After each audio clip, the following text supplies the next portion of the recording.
John Schaefer, Sammy Long hanging out. Sammy's going to be with us until 3 p.m. We got a busy afternoon. So I was just at, Sammy, I was just emceeing a luncheon. Look at me. Look at you, San Diego's hottest new DJ, Jon Schaefer. I wasn't DJing. I was emceeing, but the reason I bring it up is it was a San Diego State basketball luncheon, which included the following, among a number of supporters of the program, the following three speakers: JD Wicker, who will join the show today at 3 p.m. San Diego State announcing this week they've lowered the pricing on season tickets for football. So JD Wicker will join us at 3 p.m. Stacy, Terry, Hudson. The women's team is 21-4 and 15-1 in the Mountain West. They won last night. She'll join us at 3:30. She spoke this afternoon. And then the Brian Dutcher show is tonight at 6 p.m.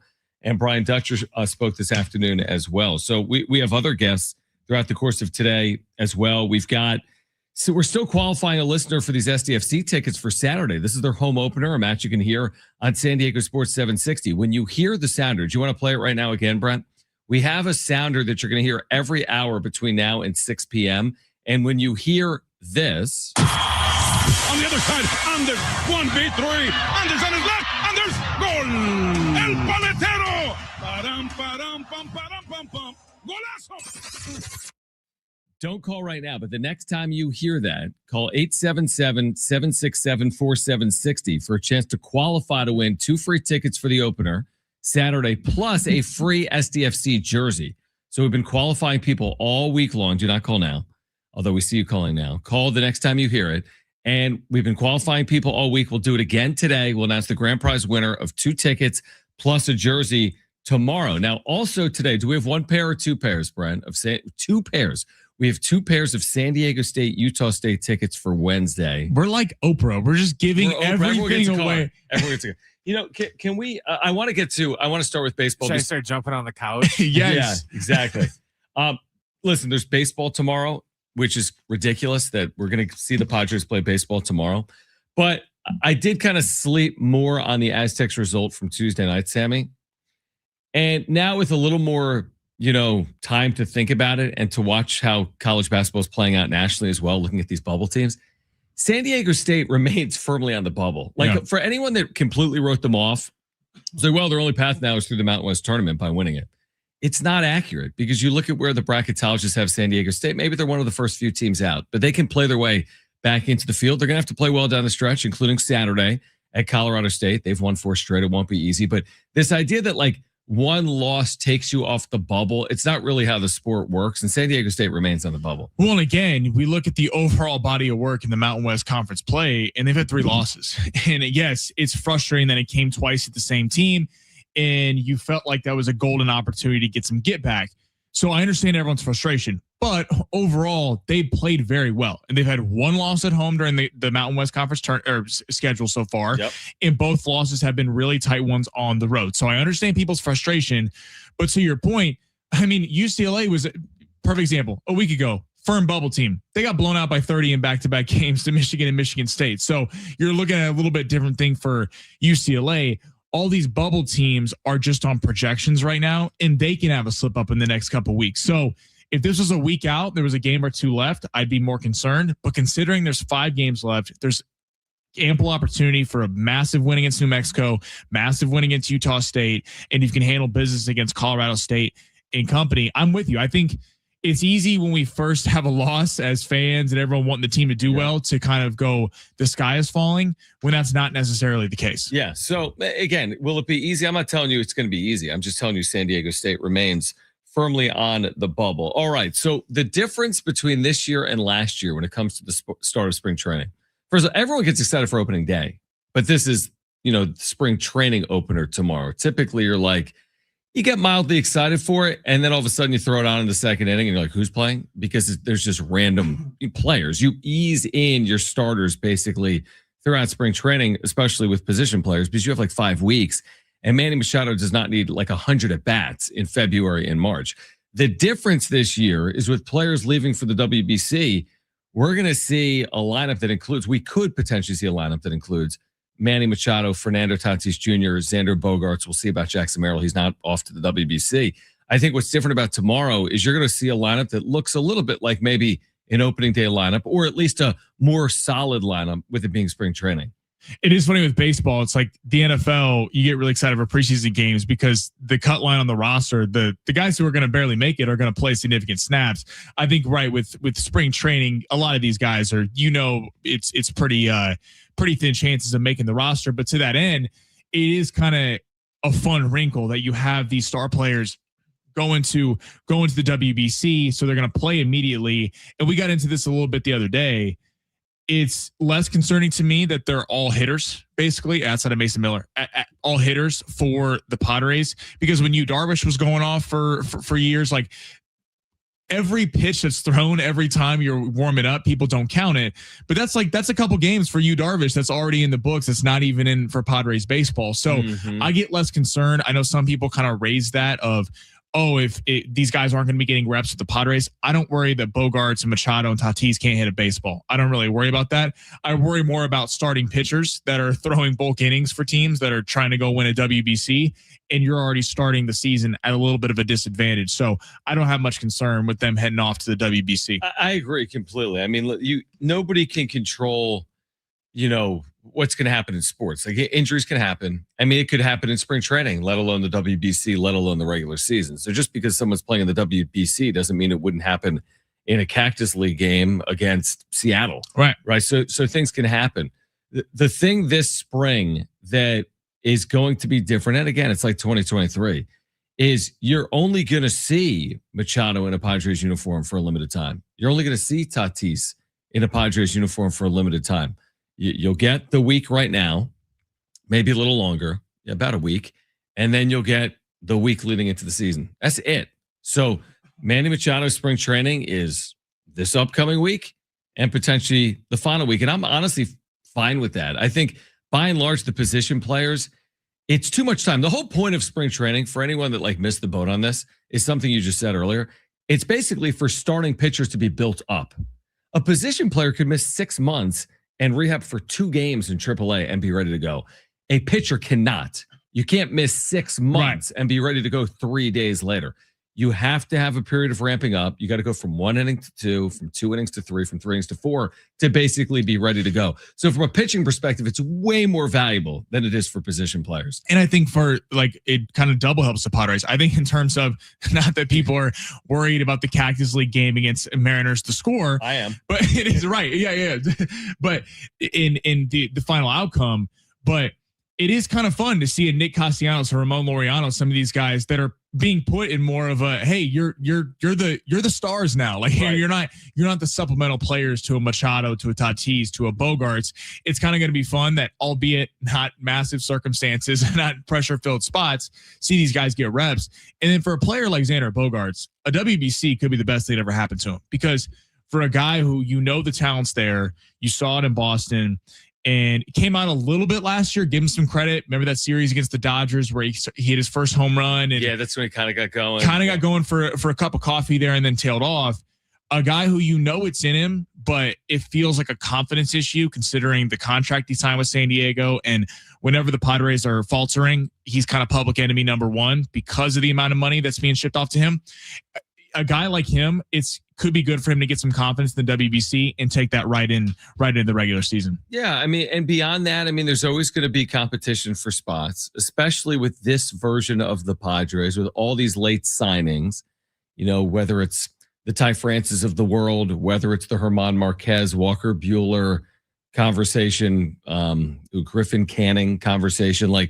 I think that type of competition, A, is good, and B, plays out in basically all 30 camps across baseball. That would include the Dodgers. That would include from the best to the worst. There's going to be competition. No roster is fully set. And then the other part of it that we forget about, this happens every year, and I hate to be the guy to bring it up, is you have to overcome injuries. And you're going to be cautious too, but you're going to hear somebody's oblique is bothering them. We're going to give them a couple of days. A pitcher that appears in relief for a starter, they're not quite right. We're going to be cautious with them. So it's almost like by attrition to some extent. It's spring training. So there's going to be some cautiousness, some attrition, some players that don't perform up to maybe their capabilities. That's all going to play out. And it'll be interesting to see what comes of Walker Buehler. Is he fully healthy? If he is, does he make the team? What does that mean for German Marquez? So again, there's these twists and turns. You like to think that like everyone on your roster is going to be healthy. Every signing you made is going to pay dividends. But there's going to be like a whittling process that plays out in the days and weeks to come. Well, I mean, even look at last year. Remember the Yu Darvish injury? It was right. He's fine. That's right. Just a couple weeks, and then all of a sudden it's a couple months later, and it's kind of hush hush. He ended up coming back. The Michael King, remember, what was he slept wrong? I mean, it was an odd injury in the middle of the year that came. I mean, it's such a long season; it's bound to happen, and that's why when I think you look at the Padres at face value, and if this roster is 100% healthy going into the postseason, I think they got a good shot against a lot of teams. I'm not saying they're beating the Dodgers, I'm not saying they're beating the Mets, but I think you feel they have a good combination of a great bullpen. Stars, as well as a few starting pitchers that you feel really confident in. But to your point, those top three of Musgrove, Pivetta, and King, sadly, are probably not going to be together all year. So it really is that the second tier guys, the Marquezes, the Buehlers, the Canning. I mean, you saw Preller throw a bunch of darts at the dartboard. One of them has to hit for this season to really be a success. And it is crazy that in sports, oftentimes it comes down to things that are uncontrollable, like health. Like, how do you now you do things to put yourself in a position, nutrition, fitness. There's an entire process. I mean, each organization thinks they know what is necessary to endure 162 games, but there's a year where Joe Musgrove is fully healthy, and then there's a year when he's not. And that's kind of outside the control of the organization. Could anyone have ever predicted that in Game 7 of the NBA Finals, Tyrese Halliburton rips his Achilles? Exactly. I mean, you can do everything you want in the world, and it's just unfortunate luck. Exactly. So will they have luck on their side when it comes to health this year or not? All right. So spring training in terms of games getting underway tomorrow. Again, we've got a great show lined up for you here today, including visits by JD Wicker at 3 p.m.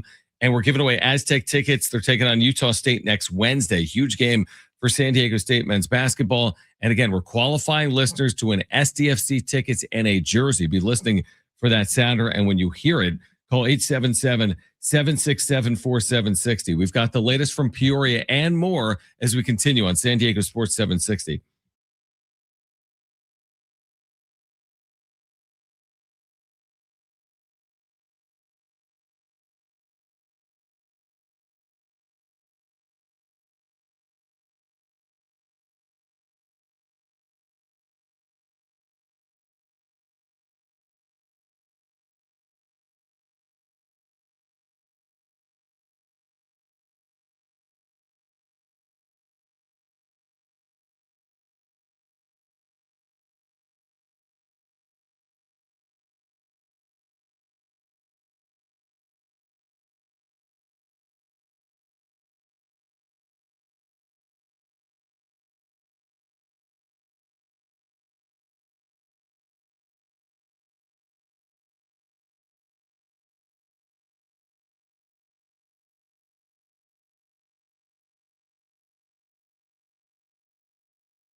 All right, San Diego Sports 760. JD Wicker will be on the show coming up at 3 p.m. Aztecs athletic director. After our conversation, we will give away a pair of tickets to see the Aztecs take on Utah State on Wednesday at Viejas Arena. Again, we have STFC tickets to give away. The next time you hear that sounder that we played earlier, make sure to call 877-767-4760. You'll qualify to win both tickets to Saturday's match and an STFC jersey. STFC getting underway this weekend, again, out at Snapdragon Stadium, which is kind of like baseball's a long season, right? From February ramp up to the end of October for, the World Series champ.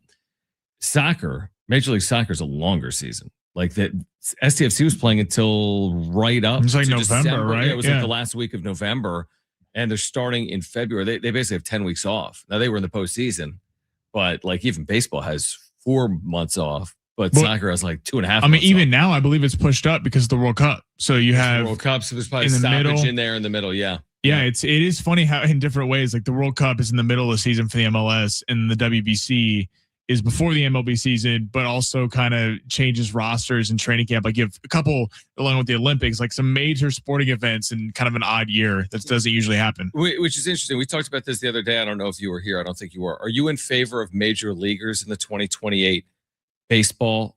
The Olympics that'll be in LA, the baseball competition. You want major leaguers, right? Yeah, because we want to win gold.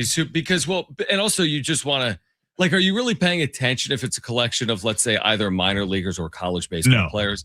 Again, not to say they're not good. I mean, there's, if you had a tournament that was quote unquote amateur or below major league or Nippon Professional Baseball League, and it was like Japanese amateurs and American amateurs, and like that to me is just not overly appealing. Now, Olympic soccer is a little bit like that. Like the World Cup is the highest level of competition. Olympic soccer, by and large, is 23 and under, which is still a high level of soccer, right? But it's not open to all players. Exactly. So what they're talking about right now, Rob Manfred was quoted within the last week on this, is because it's in the U.S., they're working on maybe an extended All-Star break where they move up the game. It's going to be in San Francisco because the games will then be in L.A. You play an All-Star game, you take 10 to 14 days off for the major leagues, and you play the baseball tournament over, it's only like 7 or 8 or 9 days. It's only 6 nations in the baseball tournament. And I listen, if you're going to do it and you're going to play it at Dodger Stadium, then include major leaguers, include the best from Japan, the best from America. Right. Baseball's a star-driven league. It's very built on stars, just like the NBA. It's like you want to see these guys playing at the highest level. I mean, the flag football, I want to see Lamar Jackson out there. I don't want to see some high school kids and they end up losing, because you're Denmark in flag football. Right. Because, that's criminal. So I'm with you. I mean, first off, it's a chance. The Olympics are a chance to grow the game globally at all times. Baseball is obviously a very global game. Asia is huge, South America, but it's like 100%. We should be seeing Mike Trout. We should be seeing the stars playing for America. I think that'd be a massive mistake. Baseball would take a massive backseat if you have no major league stars playing in it. People are going to be like, I don't care who the Arizona State top prospect is playing for Team USA. I mean, like, what? It's interesting because we're entering this critical. Everyone's talking about this lockout, even though there's a whole season. Like, there's a couple of things if you're baseball you can't get wrong. You can't miss a ton of time in 2027. You're setting your sport back, and you can't have an Olympic Games in LA and be like, yeah, we just couldn't come to terms with the union and the CBA on including Major League Baseball players. I mean, hockey's had this back and forth over time, where it includes NHL players or it doesn't include NHL players. Right now, it's including NHL players, which I think has been to the benefit of the Olympic competition and 100%. the viewership as well. Like heading into 2027 for baseball, they're on like thin ice, so to speak, no pun intended, with the Winter Olympics. As in, they've had some good things going, but you can't afford to take these massive step backs and be like, we just couldn't come to terms. We're going to miss 100 games this year. It felt like the last, 8 years, baseball's really grown because it was kind of not dying. Baseball's never dying. But for a while there, it was like they would not go to a pitch clock. You wouldn't go the runner on second in extras. It just felt like it was a lot of people being like, well, this is how it's been hundreds of years. I think universally, people love the fact that games are faster. We don't need a July 25th game that goes for 6 hours long. Like, I'm sorry, we just don't. And you have a runner on second. It feels like that has built back along with a lot of the big stars, your Shohei Ohtani's, your Fernando Tatis Jr., kind of bringing in a younger audience.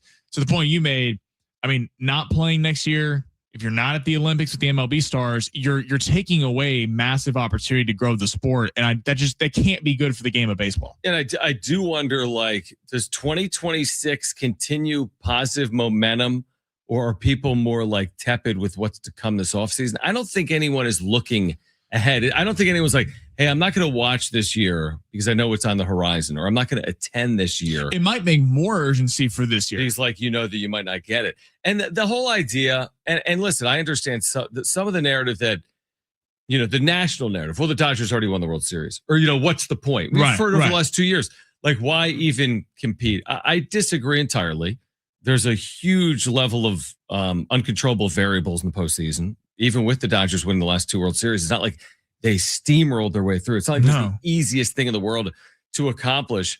But like, that is something that's getting in the way potentially of the growth of the sport. This idea heading into seasons that hope springs eternal, but not really, because there's some teams that have the deck in their favor. I think it's funny with baseball. We're talking about hockey because the Olympics. Yep. There are 2 sports where you see an Arizona Diamondbacks go to the World Series. You see, for all my hockey fans, you see a Florida Panthers who had no business being there a few years ago because they had a great goaltender. They were a 7 seed. So they're a few of the few sports where if you have a great dominant starting pitcher at the time, if you have a great goalie, you can kind of go ways, even if you're not as talented as these other teams.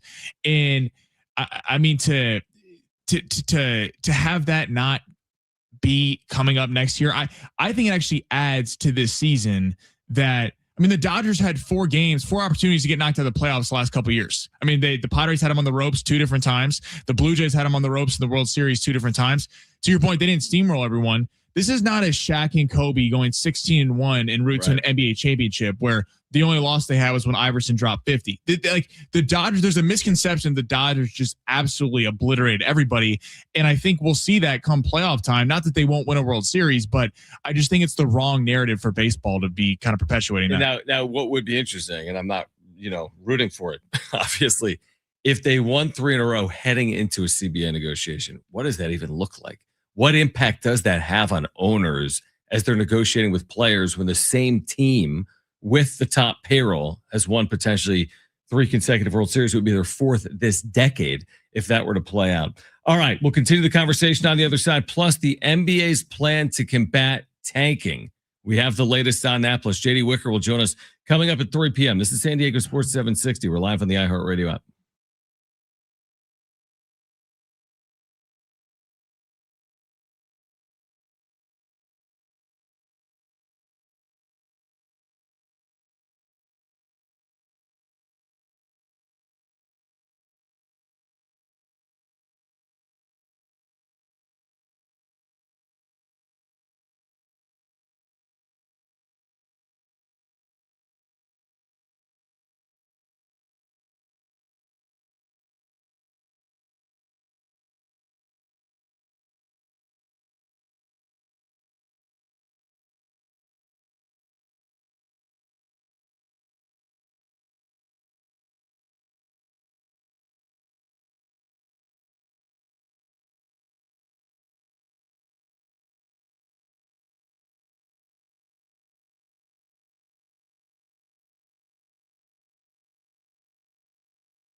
This report is sponsored by Wendy's. Eagles right tackle Lane Johnson confirmed to ESPN that he's going to be returning for a 14th season. Johnson missed the final 7 regular season games as well as the Eagles playoff loss to the Niners last year.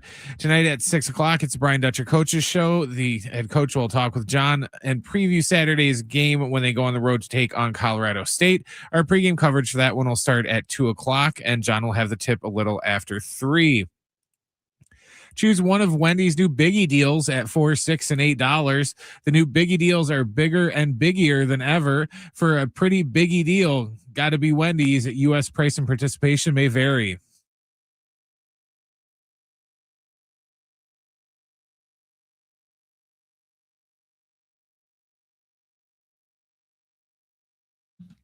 All right, San Diego Sports 760. JD Wicker is going to join us at 3 p.m. After our conversation. We're giving away tickets to see the Aztecs and the Utah State Aggies. Could be a battle for first place. Right now, San Diego State's a game back. They have to win at Colorado State on Saturday. That will not be easy. CSU has won 4 straight. They just won in Vegas last night. Utah State blew out Boise State last night on its home floor. I mean, they blew them out. They led by 25 at one point. They won by 19. Anyway, we'll give away tickets coming up after our conversation with JD Wicker.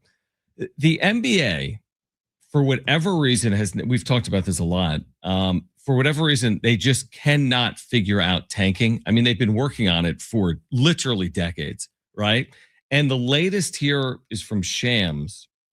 And is it from Shams? Is that where we saw it? Yeah, it's from yeah, he's got it. I got it right here if you want it. What's the initial tweet? Because then I saw what he said could be done or that the NBA is potentially considering. So he informed the league's 30 GMs on Thursday that the NBA plans to make anti-tanking rules changes for next season. Stakeholders have intensified dialogue about combating tanking. Yeah. Okay, so they're on it, right? So the league is on it. Then Shams followed up by saying there were some options that they could consider. Okay, these are concepts. This isn't like they're definitely going to do this. But they could like protect first round picks, only the top 4 or only the top 14. He said they could freeze lottery odds at the trade deadline. I kind of like that. I like that a lot. I think that's smart. They could no longer allow a team to pick top 4 in consecutive years. I don't like that. After consecutive bottom 3 finishes, you couldn't pick in the top 4. How about this? Teams can't pick in the top 4 the year after making the conference finals. It's like Oppo tanking. Right. It's like, oh, so.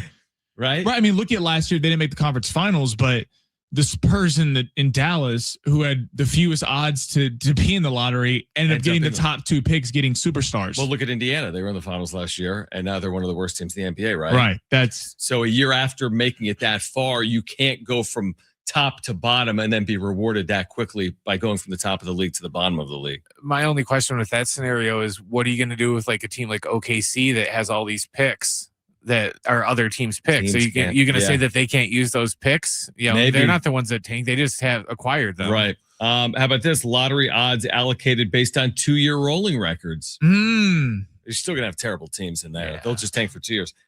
Lottery extended to include all play-in teams. This was where it gets interesting. That's where now teams are kind of going for it because you're in the postseason. Because I like this a lot. Yeah. Because if you think about it, I mean, the Lakers are the 6th seed. Oklahoma City's the 1st. Yes. Do OKC and the Lakers have much different odds on winning a national championship? Of course. The Thunder are one of the favorites. The Lakers got a lot of flaws, but the Lakers have enough talent to where they could win a series or 2. If they got some injury luck, they could go a little ways versus the Suns or a team like this that's barely cracking into the play-in. That, I mean, they know the chances of the Suns doing anything and beating Oklahoma City or San Antonio is not very good. So if you include the play-in, I like that you're going to have teams fighting to be in the play-in, but you're not going to have the repercussions of that. You don't get a lottery pick like Dallas did, trying to make sure they lost out of the play-in a few years ago. Right, exactly. To where they had a lottery pick. And then the final one that is, I guess, again, just a concept is flatten odds for all lottery teams. So every team in the lottery has a fair handshake. I think ultimately, if you combine those last 2, flattened odds also with teams that are in the play-in event. So 7, 8, 9, and 10 in the conference, plus the teams outside. So how many teams is that? I think it's 18 teams. It's 10 teams are out of the whole thing because 20 are in with the plan. If you include the 8 playing teams, 4 in the West and 4 in the East, 7, 8, 9, 10, 7, 8, 9, 10, we now have 18 teams.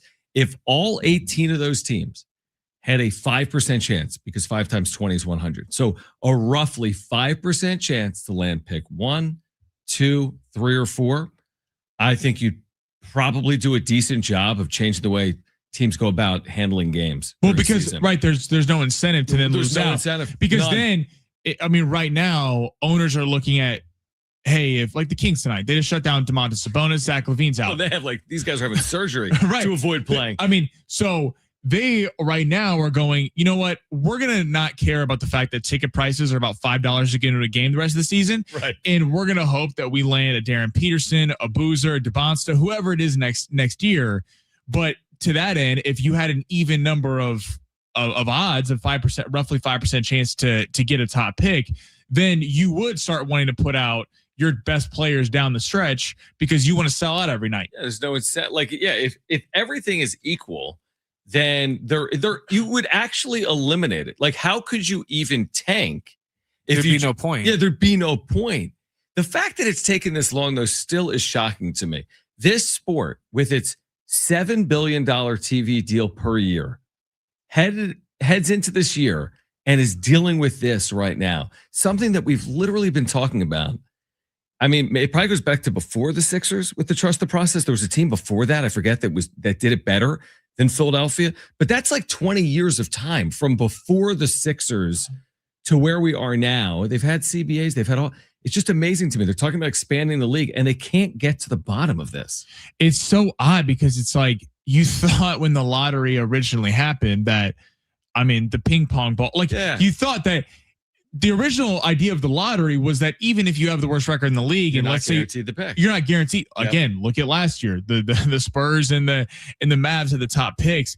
It is so odd. This has become such a thing, but I'm not defending the owners because I don't like taking in the NBA. As a massive NBA fan, I like when guys are playing down the stretch here. Right. But if you are running a basketball team and you are trying to rebuild and you're not a destination like Sacramento, you're not a team that's getting a bunch of high profile free agents every year. This is really the only way to get really good in the NBA.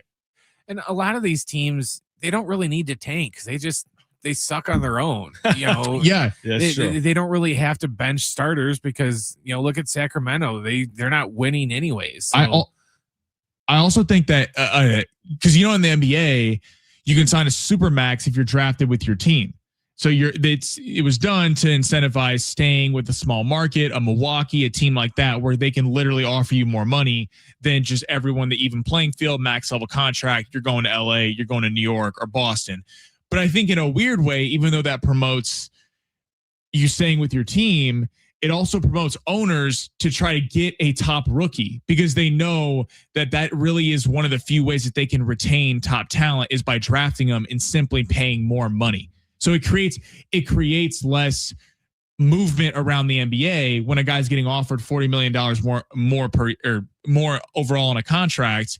It's less likely to be like, you know what, I'll eat it and play in wherever, Charlotte, versus going to LA for a lot less money. Yeah, I agree. What do you got, Brett? I like more of these proposed ideas than I hate some of them. Like I don't like the no longer allowing a team to pick in the top 4 after consecutive bottom 3. Because say that they lay down the law, and everyone stops tanking, but Sacramento, they still suck. So now they're going to be penalized for actually playing well and just not being good. It keeps the I think if you flatten lottery odds, you don't need to do that. To Brent's point, I do think that, it's interesting because could you argue? It's easy to argue that one player in the NBA means more than any other sport. Now, sure, you could end up with the greatest quarterback of all time in a draft, but think about it. Some of the best quarterbacks in the history of the sport weren't taken number 1 overall. Patrick Mahomes, Tom Brady, infamously. You're talking hundreds of picks into a draft. I guess that could happen in basketball too. There have been great players not selected first overall, obviously, but it's harder to find down the draft board. One player means everything. Like, what were the Cavs before LeBron James as a franchise? What were the Warriors as a franchise without Steph Curry? Yeah, you can say it in football, but it does feel like in a sport where only 5 players are on the court at the same time, one player, it's almost, I understand ownership groups or organizations that are trying to bend rules to get the best players because the best players are what they need and they have no other mechanism to basically land. I think people would cut them more slack if they only did this when, that LeBron James kid is in the draft or Wemby's in there and there's like some just can't miss, number one pick, then that it's worth tanking for. But, you're going to tank for Lonzo Ball. Right. Well, and you just go back and look at some of these guys that aren't LeBron and aren't Wemby and, and they're tanking for dudes that know in advance. It's like going to your point. There's these players this year, DeBanza at BYU. Who's the Peterson at Kansas, which is becoming an absolute disaster. He's going to drop because of it. That's a whole other thing. But going in, we believe DeBanza, Peterson, whomever else could be special NBA players. We don't know if that's the case or not. It's going to have to play out. Although there's a lot of correlation. People go, hey, Cooper Flagg's got a chance to be really good. He ends up being really good. Like these generational type players, try to think of give me a crazy hyped player in the last 10 years that went in let's say the top 2 of the draft that completely fell on his face. I mean, just Lonzo, and even Lonzo is not even. He was the Sixers dude that can't make a Ben Simmons. But even Simmons was decent for a minute. He got completely exposed later on. Yep. And I wonder if it's because the big brands in college basketball have the stars this year. Kansas, Peterson, Boozer, Duke. I mean, BYU, less to extent. But yeah. But you're seeing, I mean, remember the year it was Markelle Fultz. Markelle Fultz. Great. But again, he wasn't like an overly hyped up player, was he? Right. I mean, he was great out of Washington, but I don't even think the 76ers still tanked for him, though. Yeah. And they didn't even make the tournament, I think, Washington that year. It's just, I wonder if the fact that the big brands, KU, Duke, these programs have the star players versus the 1 year with Rasatse, and I'm forgetting the other guy's name, who was all the top picks were overseas. And remember the Thompson brothers who ended up being great in the NBA, but they played in the G League Ignite. Amen. People or whatever. Yeah. Yeah. People don't watch that. People aren't watching as much, European basketball. Whereas this year, you feel like to Brent's point, the tank is completely on. Because you have these stars at blue blood colleges that people are watching every night that are deemed can't miss prospects. Yeah. My advice is NBA, figure it out. You're running $1 trillion business. This needs to be basically eradicated from the NBA, in my opinion. I just think it's an awful look for a league of the stature of the NBA. All right, coming up at 3 p.m., JD Wicker, San Diego State's athletic director. We've got Aztec basketball tickets for Wednesday's game against Utah State to give away. We're qualifying listeners for SDFC tickets for Saturday, as well as an SDFC jersey. Just underway here until 6 p.m. on San Diego Sports 760.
All right, San Diego Sports 760. Looking forward to connecting with JD Wicker coming up at 3 p.m.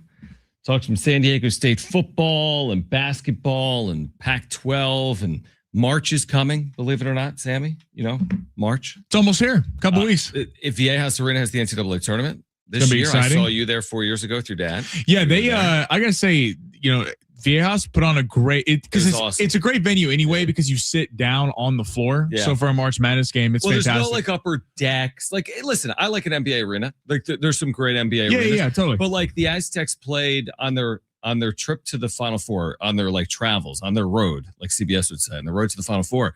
They started in Orlando, which was fine, other than the fact that it was 3,000 miles away, and they played in the home of the Magic. The place is massive. I mean, it's like there's a huge upper deck.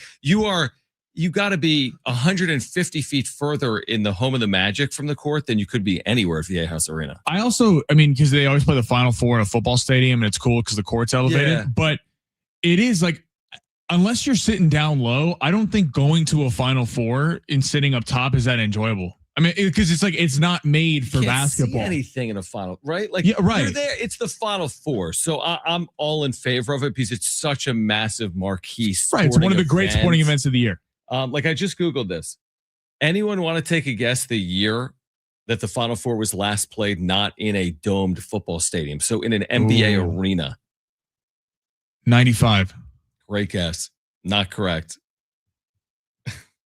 Before or after his guess? 96. Oh. 96 at Continental Airlines Arena, which is the old, like the Meadowlands. It was a dump.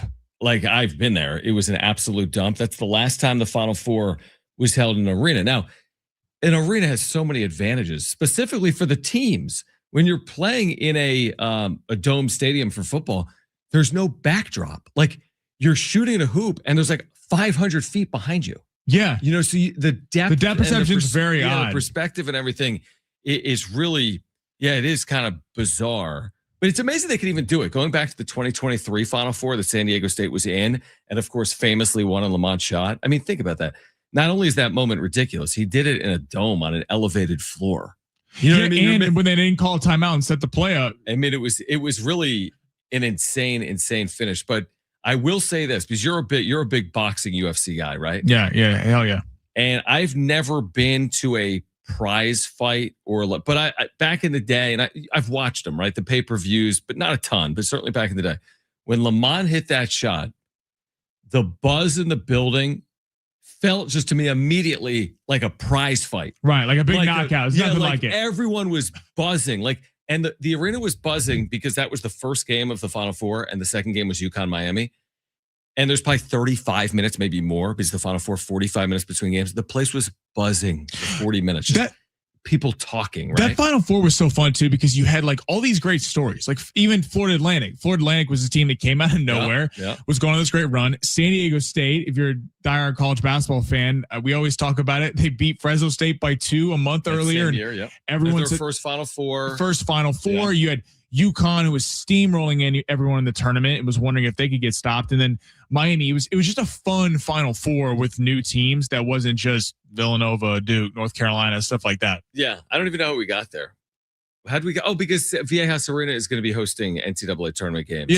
In 2026. We watched Notre Dame, Alabama there. I think it was? The 6 or 11 game. There was I want to say actually that round of 32. There was an incredible game, like TCU. And someone played some ridiculous game. Well, didn't Arizona get upset at Viejas? They have? Or did they win in overtime? I can't remember. Well, I'll tell you what, Arizona's going to be coming right back to Viejas Arena. Because, well, if they can lock up, I would think a 1 or 2 seed, their closest proximity will be San Diego. It's always what I love about the NCAA tournament. We'll see if San Diego State can make it or not. But it's neat to see like what schools are coming to you. Like even if, like Kentucky's in San Diego. I mean, they may not be, but you know what I mean? Right. It's like the randomness of it all is something that I love about it. Not to interrupt, but like, I feel like it's always kind of BS that happens. Not like that, like Arizona is I remember the one year they got to play in San Diego and then LA. So if you're a Wildcat, I mean, that's a massive advantage. Even like Kansas in the Big 12 tournament, people complain. Kansas City. It's in Kansas City. It's all Jayhawk fans. So even though it's a neutral site game, it's all fans from Lawrence. It's funny, like you feel like I know the travel's a problem, but you should have Kentucky play in San Diego, and Arizona should be going to New York to play. You're saying you should like mix it up, right? It's like it shouldn't be because it really they should be. Have advantages. Why would you put Kentucky in Louisville? Right, like that's it's based. It's a home game. Yeah, it's a home game for them. That's exactly right. And of course, San Diego State. Well, they're not playing on their home floor. If they are in the tournament, of course, there are rules. That'd be great if they were playing on their home floor. but that's why, like there's certain cities that like bid for the event because they have dominant college basketball programs. So like Gonzaga can play like at Spokane Arena. I think they can because it's not their home court. Or like Gonzaga's playing in Seattle than Portland or whatever. Right, like that's like come on, it's gonna be all Zags fans. Yeah, it's set up for them to take advantage and capitalize on it. Is what it is. All right, so JD Wicker is going to join us coming up at 3 p.m. Stacy, Terry, Hudson.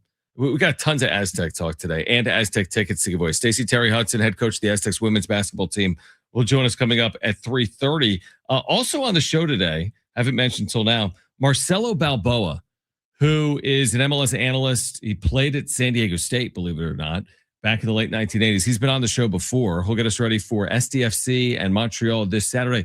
Can SDFC, general question that nobody can answer, can they possibly replicate what they did last year? Is that a realistic expectation? I would say, like, I'm not going to act like some soccer expert. Yep. I recently got into it with SDFC. But, I mean, you talk about a team that, for being in the Final Four last year and it being a Cinderella run. And I remember having Coach Vargas on our show before the season. They were giving the spiel about how we feel like we can win a championship. And it's impossible to not go, yeah, sure. Okay. Right. In every milestone, the opening night win, going through the playoffs, to have, Alaski be one of your leading goal scorers on the way out, to have the Chucky Lozano drama down the stretch and to still be performing in the playoffs. The team actually surprisingly had a lot of drama with it from its first season. And you would think that when some of your top stars go out on your debut season, that probably could spell doom, especially halfway through with Alaski. And they just kept winning. So it's kind of like you feel like they can because they've already faced a lot of adversity. And, in sports, the classic, like, I mean, I don't know if this is true or not. This is more a question for like Adrian Garcia Marquez, Darren Smith. Is Chucky addition by subtraction? I hate to put it that bluntly. It's not a knock on him. It's a fair question. It works somewhere else, but you know what I mean? He's obviously a brilliant player. I mean, for everything I know, there are moments where this guy, like his sheer talent and abilities, rose above a lot of He's others. a star on the Mexican national team. And you could see him with SCFC. There were times where like this guy is playing at a different level than most other players on the field. But it's more than that. It's fit, it's role, it's health. He battled that. He was in and out of the lineup. And I don't know the answer. Like, can they reach the same heights without him? Can they reach further heights? Well, and you feel like when you're trying to, before the season starts, you're trying to draw fans and be like, hey, we're excited. So best thing to do, let's get stars. Let's get 100%. Names that people know. You see it with expansion teams, whatever it is, hockey, NBA, whoever. They want a household name that's going to draw people.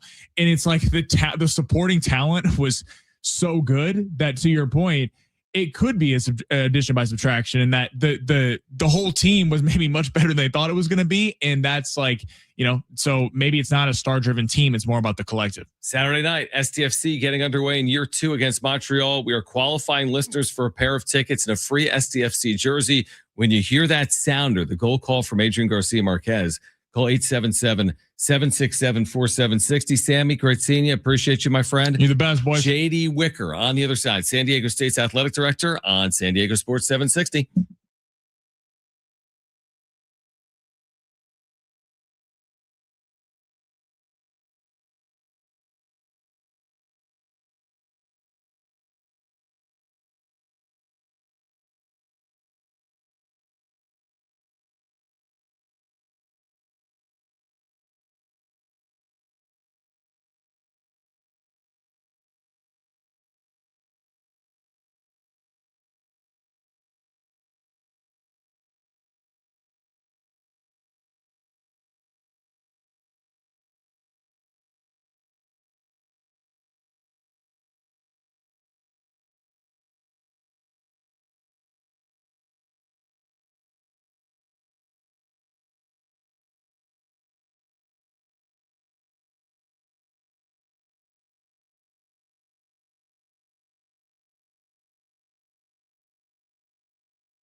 This report is sponsored by AutoZone. Get in the zone. In NFL news, Eagles right tackle Lane Johnson confirmed to ESPN that he will be coming back for a 14th season. Johnson, who is 35, missed the final 7 games of the regular season, as well as the Eagles' playoff loss to the Niners. Tonight at 6 o'clock, it's the Brian Dutcher Coaches Show. The head coach will talk with Jon about Saturday's upcoming game when they go on the road to take on Colorado State. Speaking of that, you can hear our pregame coverage beginning at 2 o'clock with Fletch, and Jon will have the tip a little after 3 on Saturday. Starting stronger starts at AutoZone, where they've got battery solutions in the form of free battery testing, free battery charging, and replacement batteries that fit your needs. That's what makes them America's #1 battery destination. Get in the zone, AutoZone.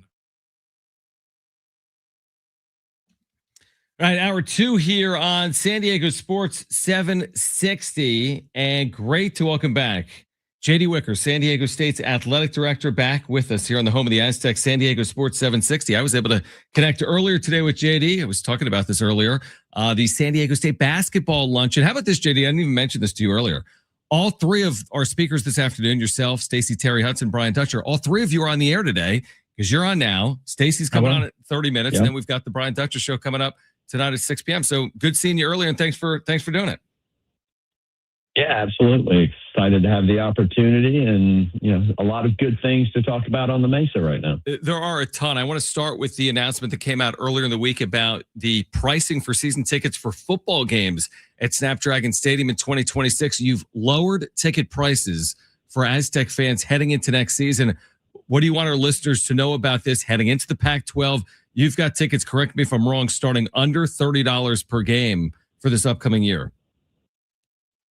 Yeah, I mean, again, we've heard a lot from the fan base about the ticket prices. And again, we need to get back to that 15,000 plus season tickets that we sold in year 1 if we're going to, continue to have this football program and this athletic department be successful, especially as we go into the Pac-12. So we've listened to our fans, and we've brought pricing down throughout the building. So our expectation is our fans are going to show up in mass, and we're going to fill Snapdragon Stadium. So you can, by the way, if you're a season ticket holder, you can renew right now at goaztecs.com. You can also join the list and make a deposit for 2026. I mean, I look at this schedule, and I want to ask you about JMU and how that comes about. But JMU is on the schedule. You've got this first iteration, obviously, in the Pac-12 as well, with the 4 conference home games this year. I guess just tell us about, again, the schedule. You can get in for $175 this upcoming season with season tickets. Yeah, I believe that's the low number. And, again, we've, built it in such a way that, depending on what you're looking for in the building, you're going to be able to find it from, premium. And again, premium prices are down from where they were. There's not a bad seat in the house. I mean, if you end up in the upper deck, you're where premium seating generally is in most stadiums. So it's a great place to watch a ball game. And again, a great home schedule that we've got lined up this year, first year in the Pac-12, and coming off a great season. We feel like we're going to be very competitive in the Pac-12, and we need that 12th man in the building to help us get over the hump this year. All right. So again, more information available at goaztecs.com. Season tickets on sale now.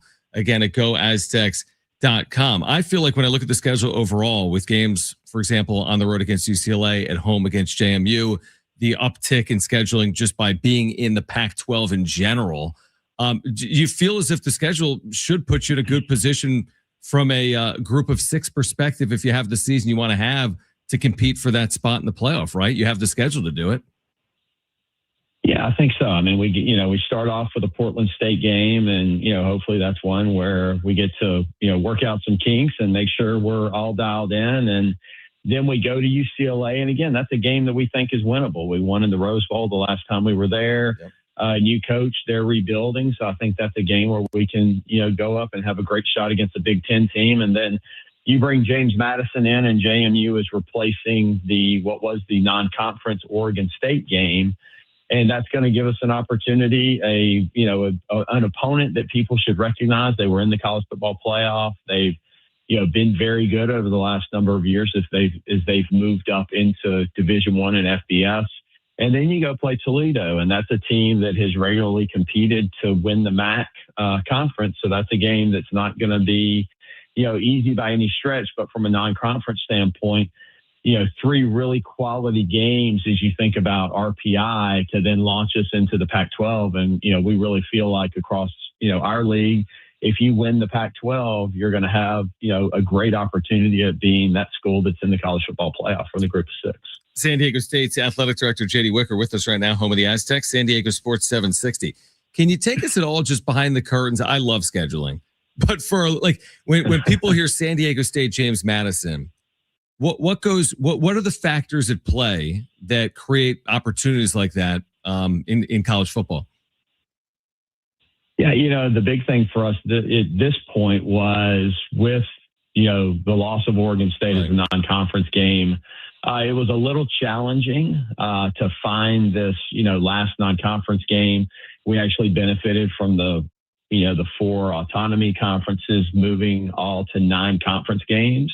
Now that's going to probably impact us down the road on, who we can get to come to San Diego and who we can sign up for with home and homes. But it was somebody that we knew was going to be looking for a game and they could go on the road. And so we worked with them to get this done. And so scheduling football is definitely a little bit more of a challenge now with how the A4 is going to, schedule football games, but we're excited to put, a great product on the field, and we'll continue to be able to attract great teams to Snapdragon. Yeah, to put a bow on that, because I know you have some future scheduling with, the autonomy for, leagues like opponents from an SEC, Big 12, wherever else.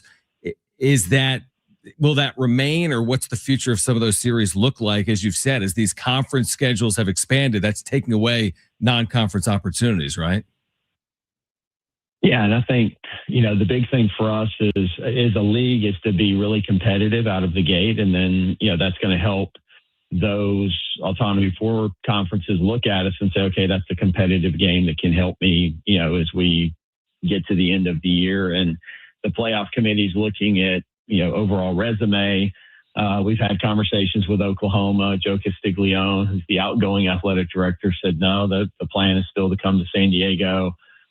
We've had some conversations with Arizona State. They seem to be, lock solid, still waiting to figure out what's going to happen with Missouri going forward. So we've got some, still feel comfortable. We're going to get some good games. And then, there's definitely some schools on the West Coast that play a lot of games in the Central and Eastern time zone who, want to stay on the West Coast for non-conference games. So we're going to work on those as well.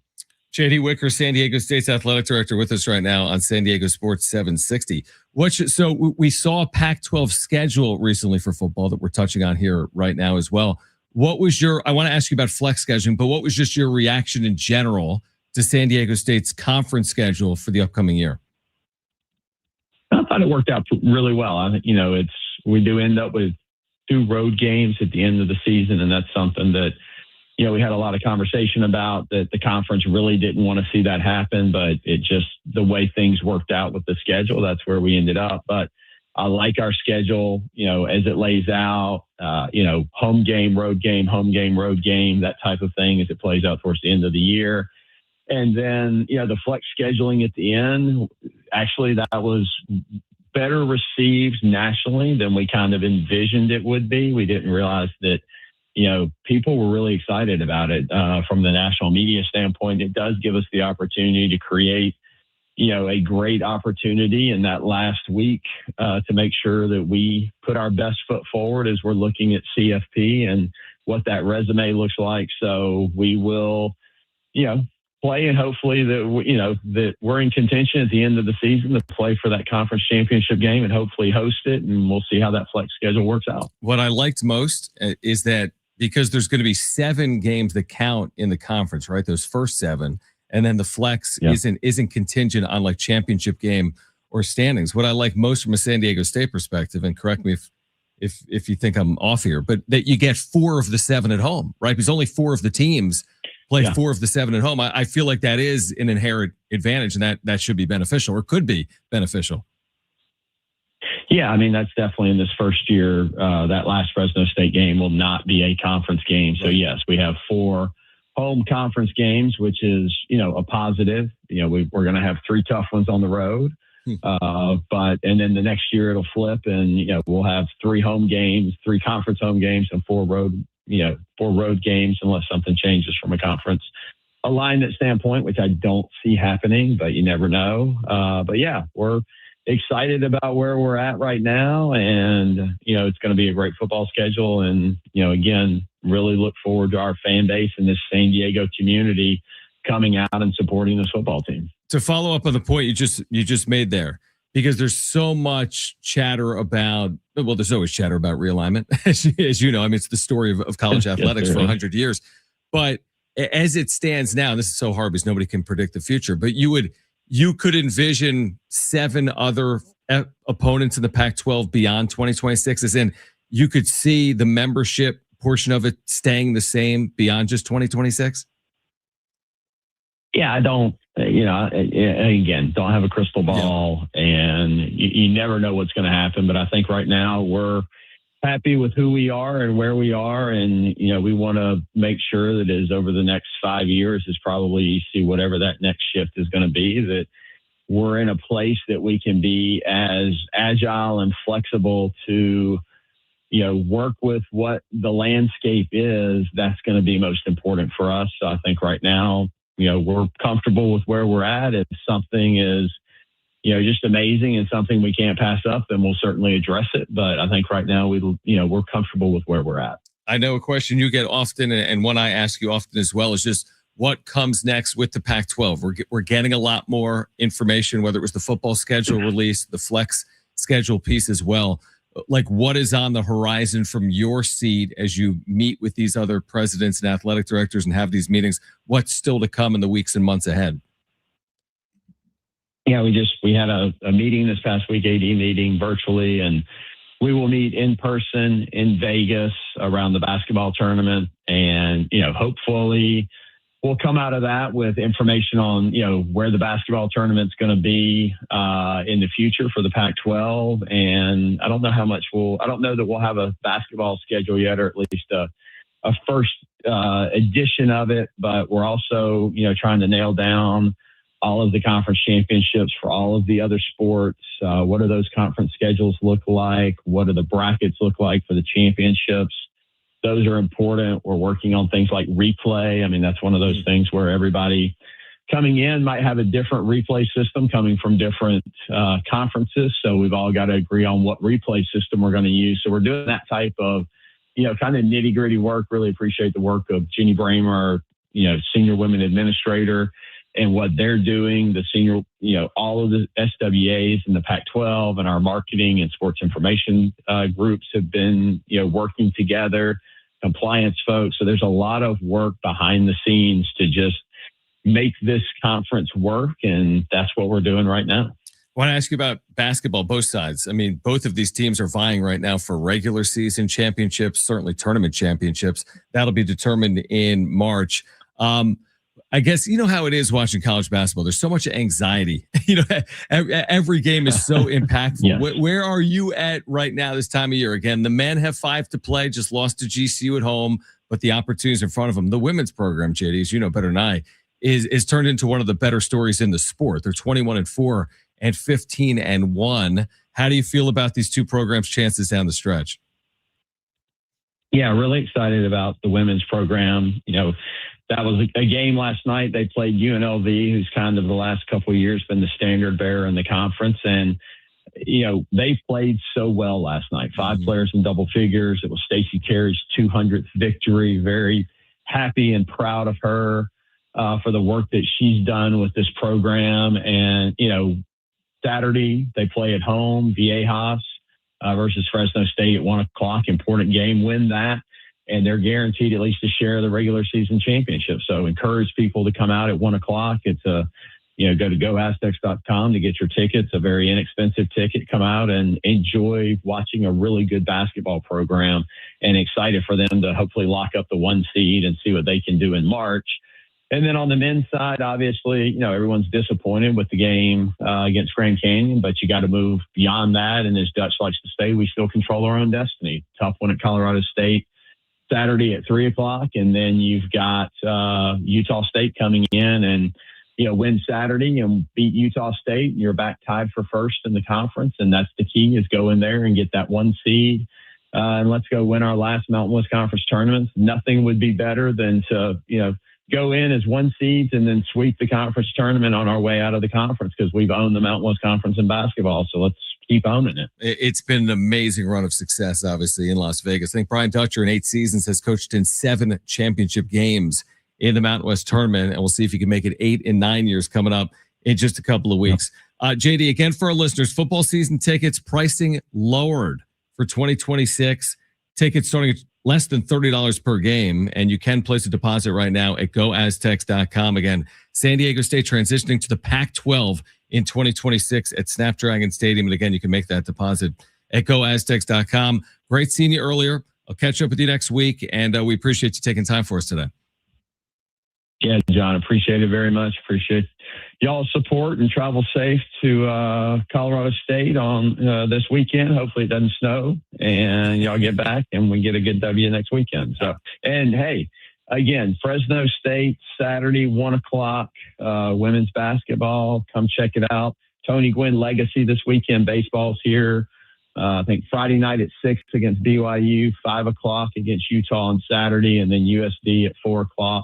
On Sunday. So some good baseball going on too. Kevin Vance and that group off to a good start. So yeah, it's going to be a fun weekend on the Mesa. That is a great event. We've had that broadcasted before. That is a terrific event. And yeah, that should be a great weekend. Again, whether it's baseball, women's basketball, or more this weekend at San Diego State. JD, thank you. And we will do it again soon. All right. All right. Appreciate it, guys. Go Aztecs. There he goes. JD Wicker, San Diego State's athletic director. Will catch up with the women's basketball coach at San Diego State, Stacy Terry Hudson, at 3:30. We're getting back to the Padres on the other side. They're 24 hours out from their spring training opener in 2026. This is San Diego Sports 760.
All right, we went a few minutes long with JD Wicker. Stacy, Terry, Hudson will join us in 8 or 9 minutes. We do remind you that the Brian Dutcher show is tonight at 6, and I'll catch up with the Aztecs head coach. We'll look ahead to Colorado State and more. The Brian Dutcher show tonight at 6, and you're home for the Aztecs.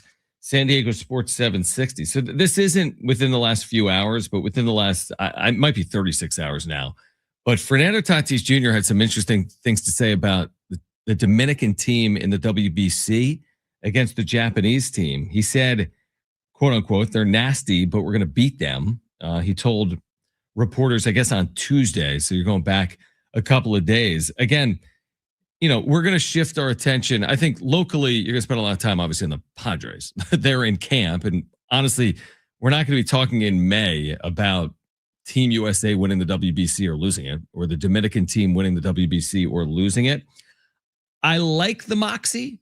I appreciate it. I like the camaraderie, the back and forth.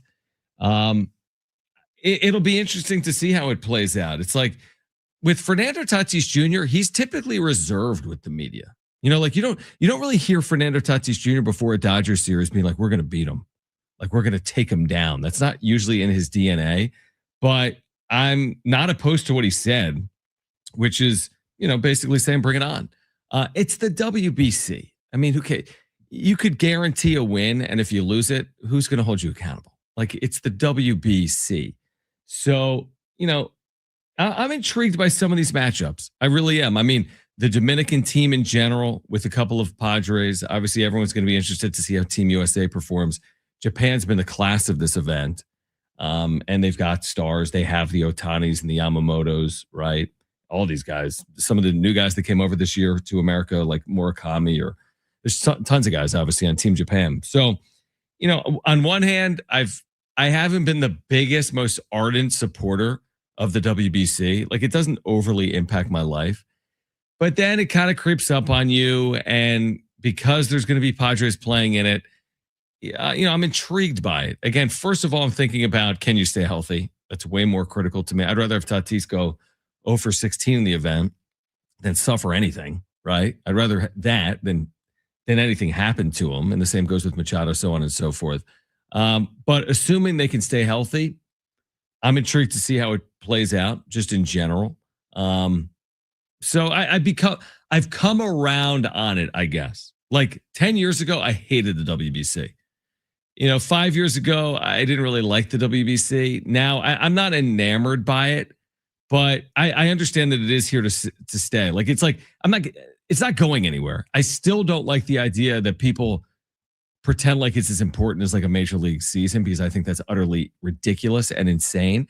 But it's like, if we're going to do it, let's do it right. And these players seem to be motivated to perform.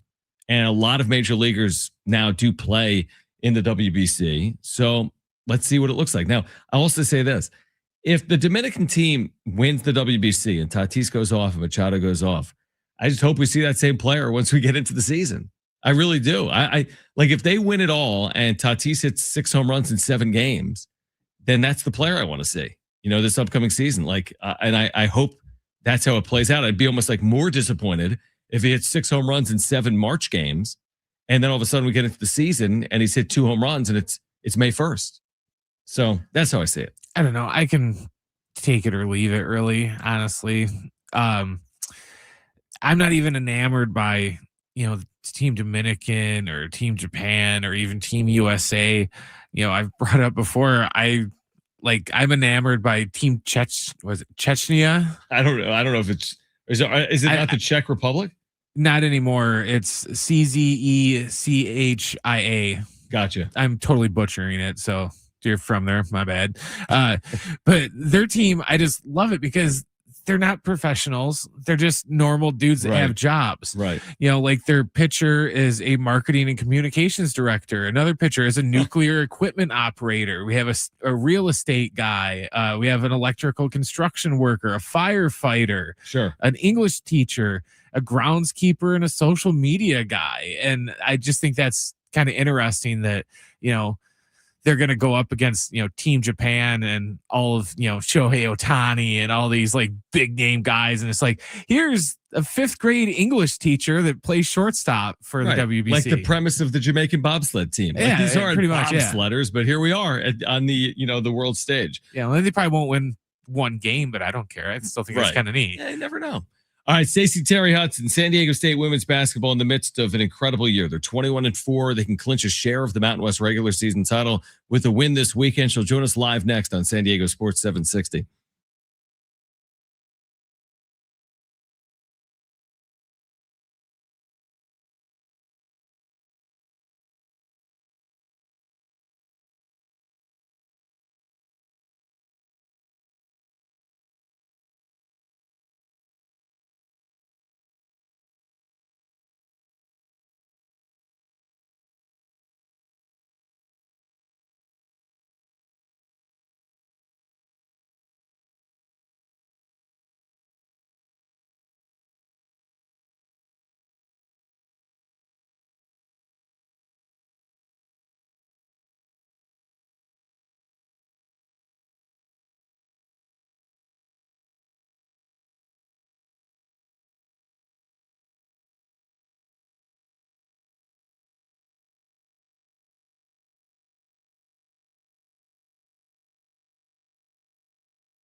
Support is sponsored by AutoZone. Get in the zone.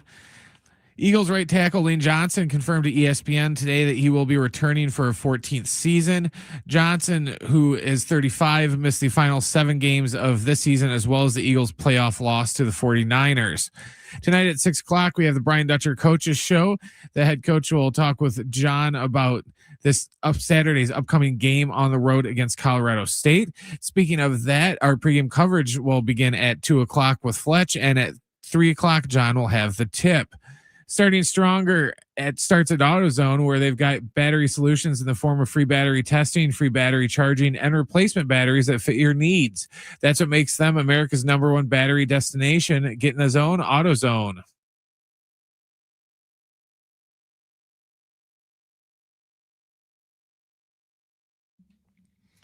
All right, Stacy Terry Hudson scheduled to join us here momentarily. San Diego State's women's basketball coach. The Aztecs enjoying just a ridiculous season. It really has been absurd. They're 21-4. They're 15-1 right now in the Mountain West Conference. Hold on one second. Try to arrange this interview. So Stacy Terry Hudson scheduled to join us momentarily. We have Aztec men's basketball tickets to give away. We'll do that this hour. I said we'd do it after a conversation with JD Wicker. I lied. We're doing it, though. Brent's holding me to it. We're giving away Aztec tickets for the Utah State game on Wednesday. That's 6 days from now. Huge game. We'll give away tickets this hour. And then we have another pair of tickets to give away.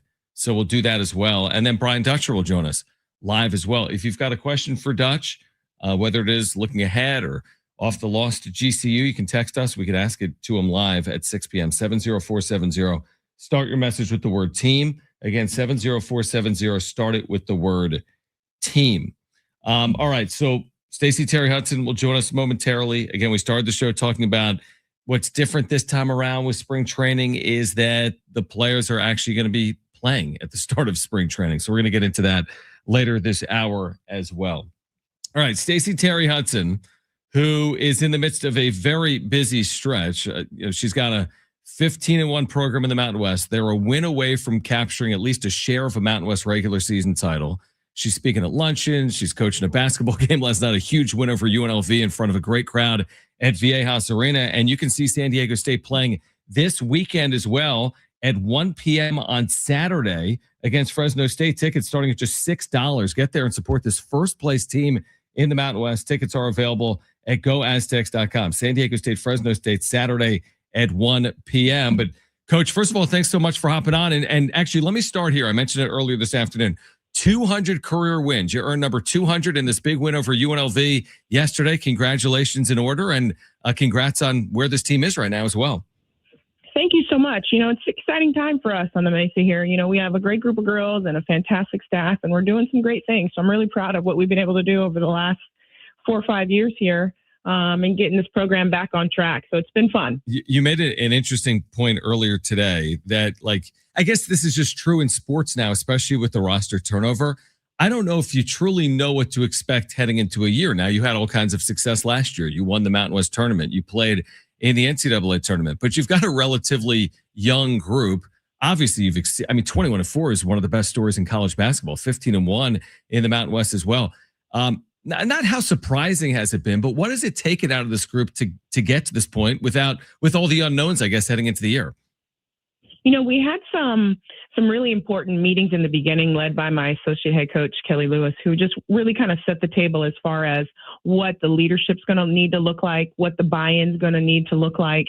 And I think from there, we just kind of continued to preach that message of discipline and consistency with this very young and new group. And I think they really bought into that. This is a fantastic group of young women that want to win. We're led by some sophomores that all they know is winning. You mentioned us winning the conference tournament last year and going to the NCAA. So they don't know any difference. We really came in and had a great summer and started to implement a lot of the stuff that we wanted to do this year. And, we've really gelled nicely. We talk a lot about February being that really hard month. Your body's worn down, you have nagging injuries. So I was really impressed with them being able to kind of focus in over these last couple games and still get what we needed to get done so far this month. I don't want to speak too soon. We have, No 4 doubt. more games to go, but they really have bought into winning and that championship culture, and also the sacrifice that comes with being part of a team. And I think that's really been the secret sauce over the last couple of years, is these kids have sacrificed their individual game for the team goal. Stacy Terry Hudson with us right now. Again, San Diego State getting Fresno State on Saturday. Tickets starting at just $6 at goaztecs.com. Let's go back to last night. First of all, just what does it mean to see that level of support? You were asking for it. You kind of challenged the fan base. You got a large student turnout, a large crowd in general, a lot of student athletes across the Mesa in the building as well. What did that mean for your team against an opponent like UNLV, and what can it mean moving forward as soon as this weekend as well? I just kind of, I get emotional, even thinking about it. And I was really pumped up in the game because these girls deserve that. They put in so much to give back to this game. And it was really fun for them to be able to see, that fan base, the cheering, how loud it wasn't there. It was an outstanding home court advantage that we don't always have, and it was just really cool to see. And I think they enjoyed it and stepped up to the occasion. And our student athletes being in the gym, and we had the student support, like you mentioned. We hit a couple shots, and I thought the roof was about to blow off. It was just so loud in there. It was just a fun environment, and our girls deserve it. And I'm so happy that they were able to have that against a very good opponent in such a really high stakes type of game. I saw one of the messages that we put on our social media. It was like the house always wins. And that kind of is what it's like. You got to create a home court advantage. And we do that for our men. So I was happy to see that for our women. Good pun when taking on a team located in Las Vegas in UNLV. I didn't realize it until you said it today. And again, Stacy Terry Hudson, the head coach of San Diego State's women's basketball team, is with us right now in San Diego Sports 760. You've won 4 of 5 against UNLV, a team that's had a lot of success, recent success in the Mountain West tournament. How have you been able to do it here over the last 2 years, specifically against the Rebels? It's a very good team, very athletic team. And we've just really had some fantastic scouts, and the staff has come up with a very good game plan. And our girls have followed through. They really have. There's a little bit of a rivalry that is between the two of us now. And our girls are always up to play, and it's just a fun environment, both when we go to Vegas and when they're here. And it's what college basketball is about, just getting hyped up to play that one opponent. Not that we don't get hyped for everybody, but UNLV, there's just a little bit extra when we play them, just because of how good they've been in the league. We know that we're trying to get to where they were. They've won the league, 3 years in a row. So that's what we're chasing. So in order to be the best, you got to beat the best. So we're just trying to be consistent with that. You're doing all of this, and correct me if I'm wrong, with one senior maybe in your rotation and all of these underclassmen that play. You play 8 or 9, and a majority of them are underclassmen. What is allowed? Because typically when you think college basketball, I just picture Brian Dutcher saying good teams are old, right? And maybe that's changed a little bit. I don't know as much in the women's game. In the men's game, there's so many old rosters with, extra years and eligibility and transfer portal. Does that not necessarily apply to the women's game? And how have you been able to do it with a younger group? It's such a great point. And, we have 6 sophomores getting major minutes in our program right now. And as you mentioned, Nala Williams, the one senior that's getting a lot of minutes. We have 2 on our roster, 1 that's playing a lot. So like you said, we're very young. And no, Dutch is right. You want to be old. And I think that was the case for us last year. We graduated 5. And we had some older young ladies who we lost in the portal. So it's a totally different team. But I will tell you that the game doesn't know your age, and these young ladies are playing far and above what their year is in school.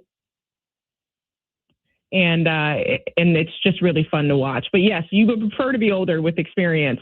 But a lot of these young women have that experience because they got it last year. So it was awesome. Simple question, maybe not with a simple answer, but and now I'm looking ahead. But I feel like as a head coach, you have one eye on the future as well, because you're basically a general manager in today's college athletics.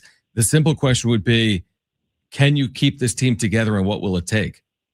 We're going to try our best. I tell you, I'm in the midst of fundraising and making sure that, we have what we need to be able to keep the majority of these young ladies together. Obviously the money is a big piece, and you can donate to the SARF so we can help keep these young ladies together. But it's also the environment that we surround them with, the resources that we have, not only in the sport, but also academically and socially and all the other things that we do here at San Diego State. We have a lot to offer. So it'll be a hard thing to pass, but we're going to really try to get everything in place where we can keep this group together as long as we can. They're winners. They like each other, and it's an awesome brand of basketball that we've been able to play. What would it mean for this group if you can clinch either a share or an outright along the way here with 4 games remaining? I mean, what does that signify if and when you accomplish that goal that you set out to begin the year? Just the feeling of accomplishment. This was said before we even played a game. Winning the tournament in a triple overtime, very, dramatic fashion. Coming back, they wanted to win both. They wanted to be the outright champion and also win the tournament. So if we're able to do that, I just think the sacrifice and all that they put into this year, just that feeling of accomplishment, being able to do that is just going to be worth all of it. But then again, we're not done. I mean, unfortunately, the Mountain West has been a one bid league in the NCAA tournament. So winning the regular season championship, although that feels wonderful and that was the goal accomplished, if we can get that done, we still have to shift our mindset now to the tournament and make sure we can get that done, because we want to keep dancing in March and keep playing. So that's the ultimate goal. Although right now, all the way up to inside the top 70 in the net, 21-4 overall, 15-1 in the Mountain West. And a great way to support would be this weekend at 1 p.m. San Diego State hosting Fresno State with a chance to earn at least a share of a regular season title. Get to Viejas Arena, support San Diego State's women's basketball team and Stacy Terry Hudson this Saturday afternoon. Coach, congratulations on everything to this point. We'll be watching and listening, and we'll do it again soon, all right? I appreciate it. Thank you so much. You guys have a great day. All right, Stacy Terry Hudson, who has just done a remarkable job here the last 4 or 5 years. San Diego State really on an upward trajectory. We're giving away Aztec men's basketball tickets coming up next, plus what Craig Stammen and Jace Tingler have in common. That's next on San Diego Sports 760.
All right, San Diego Sports 760. By the way, we've got a special guest from the San Diego Seals. They've got Margaritaville night coming up. And Wes Berg, who's played for the Seals, professional indoor lacrosse, will join us coming up at 4 p.m. At 4:30, Marcelo Balboa, former national team captain for the U.S. We'll talk about the MLS opener for SDFC, which is coming up Saturday at Snapdragon Stadium. So Marcelo Balboa on the show at 4:30. And coming up in about 8 minutes, we will let you know when to call to win a pair of tickets to see the Aztecs at Viejas Arena Wednesday night against Utah State, a marquee game. In fact, the only Quad 1 game the Aztecs will play at home this year will be against Utah State on Wednesday night. We'll tell you when to call for those tickets. Listen to this quote. Kevin Acee just publishing an article regarding Craig Stammen in his introduction to managing. Here's a direct quote from Craig Stammen. All of it is new, but all of it, I've done it in my head. Does that remind you of anyone? Just not as the guy that has had to make the decision. I've second guessed a lot. It was Jace Tingler that infamously said in his introductory press conference, I've managed a lot of games in my mind. And Craig Stammen quoted today that all of it is new, but he's done it in his head before. So listen, I'm not, Jace Tingler, his tenure was short-lived. They had success during COVID. They completely fell flat in 2021. I mean, it was an abject failure by the end. Now, what does Craig Stammen have in common? He hasn't managed before in the major leagues, but that doesn't mean they're the same manager. So make no mistake, there are pros and cons. A veteran manager with the experience, you could certainly argue has benefits. Maybe there's some disadvantages in there potentially as well. Craig Stammen, yeah, he'll be a rookie manager. He's not the first to have been a rookie manager. Will his tenure be more successful than Jace Tingler's? You'd like to believe the answer would be yes. Will he last more than 2 years? You hope in this, as we sit here right now, the answer will be yes. But it's a big unknown right now, Brent. It's hard to know. He's spent a long time in the major leagues. He's universally liked, and he has experience that Jace Tingler didn't necessarily have as a player. But you still got to do it, and we'll see him do it beginning this weekend in spring training and in about a month in the regular season. We'll see if he lasts 2 years. None of his predecessors could. So let's say that the last few managers, Mike Schilt, 2 seasons, Bob Melvin, 2 seasons, Jace Tingler, 2 seasons, Andy Green, 4 seasons. I think I have that right. I think those are basically, there's some interims in there to finish the season or whatever. But yeah, I mean, that average, there's 4 managers, that's 10 seasons. That's an average of 2.5. The 4 managers have averaged 2.5 seasons managing the San Diego Padres. So like the over under on Craig Stammen is probably somewhere in the neighborhood of 2.5 years would be my guess. I worry less with Craig saying it than when Jace Tingler was saying it, because Craig Stammen actually played in the major leagues. Yep. And so him saying that, oh yeah, I've ran these scenarios through my mind, means that he probably had a bullpen day where he knew he wasn't going to pitch. So he sat there and managed the game in his head because he was killing time. Jace Tingler was just doing it because he didn't play and he had nothing, better to do. So I'm not as, everyone kind of quasi panicked when Jace Tingler is like, oh yes, I've done all these things in my mind. But I'm not that worried when Stammen says it, because he's, like I said, he played, so their minds are different, if that makes sense. Yeah, I agree. Listen, the part of Craig Stammen that's an experiment is that it's been so rarely have you seen someone play his position, which is basically a relief pitcher, and then become a manager. Not just that, you could go broader and say, by and large, most pitchers become pitching coaches, not managers. There are exceptions. Buddy Black would be a very good one, and he's not the only one. But it is rare, especially when you look at the rate of former position players to the rate of former pitchers. Now, could someone like Craig Stammen change that trend in general? Yeah, potentially. So, I don't think that there's there's a right or wrong way to determine who's going to manage your club. Like there's going to be pros and cons potentially with whomever you ultimately choose. I'd like to think that Stammen will know what to do with his bullpen, but I don't know if that's the case or not. You were a relief pitcher. You weren't managing a bullpen. You were a relief pitcher. So yes, you can put yourself in the shoes of some of the players that are out there, which I think inherently has advantages. But what does that mean in terms of how to navigate 6th, 7th, 8th, and 9th innings? You know what I mean? Just because you pitched in the 6th inning, does that mean you know when to get someone up with one out in the 7th inning as opposed to with one on in the 7th inning? Like, it's very nuanced, and it also happens very quickly. You've got 3 batter minimums. You have, starters that can get in trouble quickly. Like, you've got left-right matchups to consider. You have a pitching coach to help you as well. It's just, I don't think it's the easiest thing in the world to do. And I think some people believe Stammen will be better because he kind of filled that role. I hope they're right, but I don't know if that'll ultimately be the case or not. It goes back to Ryan Sandberg was an amazing player. It doesn't mean inherently he's an amazing manager, And I think Ryan Sandberg is a fine manager. He didn't do it very long. But you understand, I guess, the premise. Well, yeah, it's just like, Michael Jordan was the greatest of all time, but he's like the worst CEO, of all time as well. We brought up last hour with Sammy about all these, flop draft picks and stuff. He was responsible for probably one of the biggest ones in the last 40 years in Kwame Brown. So sometimes just because, it's the opposite of that saying, those that can't do teach. It's kind of the opposite of that. Okay. Yeah. I can see that. I could definitely see that. I mean, again, I think most of their season, Brent, won't be predicated on Craig Stammen. You know what I mean? I mean, of course, when you're at the top of the food chain in terms of you talk to the media before the games and after the games, he's going to get the ridicule or the blame, and he'll also get he'll get the praise. If they get out of the gates 14-3, there'll be a lot of praise of Craig Stammen, and if they get out of the gates 4-13, there'll be a lot of criticism. Even if he doesn't deserve the praise for the success or the blame for the failure, that's just how it typically works in sports. So, yeah, I mean, we probably are putting too much emphasis on it, if I was guessing. Not to say that it doesn't have any value, because I do think managers have value, but them winning 84 games or 89 games probably has more to do with the performance of the players and the roster that AJ Preller has put together than the job that Craig Stammen does as the manager of the game within the game. Well, especially the first 2 months is going to be kind of a trial by fire with him, just because he's going to be getting his feet wet and he's just going to be learning on the fly. And, that's what Buddy Black's doing in there now. So he can kind of guide him through there. And so I won't be as harsh the first couple months of the season, if he doesn't, put in a pinch hitter what he should, or pull a starter, go to the bullpen when I think he should, or something like that. If he does it early on, I'm not going to be as oh God, what the hell is he doing? Yeah, I completely agree. But yeah, post All-Star break, you had about 3 months, and you're kind of should be getting a grasp of what you need to be doing. Then I'm going to be a little more critical towards the end of the season. No, I completely agree with that. I mean, listen, there's 162 games. I don't care who's managing. You can't go off the rails game 2 if the bullpen's mismanaged and they lose. I mean, you have to have a level of it may happen. It may not. It may not happen over the course of 162. Of course, there'll be blunders.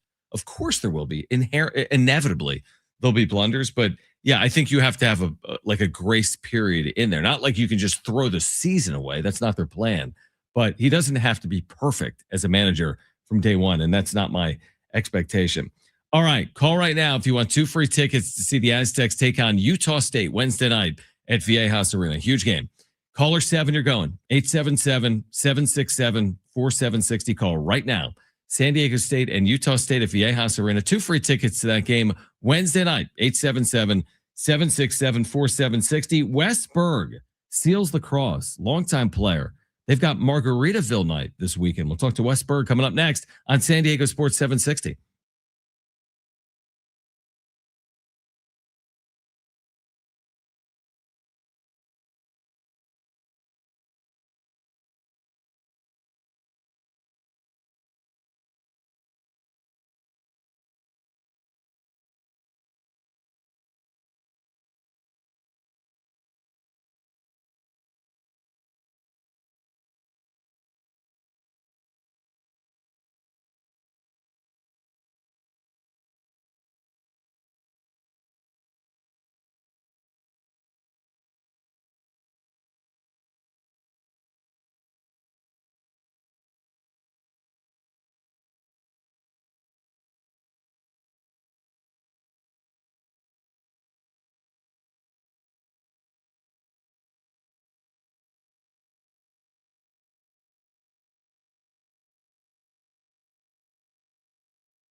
This report is sponsored by AutoZone. Get in the zone. In NFL news, Eagles tackle Lane Johnson confirmed today that he will be returning for a 14th season. Johnson, who's 35, missed the final 7 regular season games, as well as the Eagles' playoff loss against the Niners last year.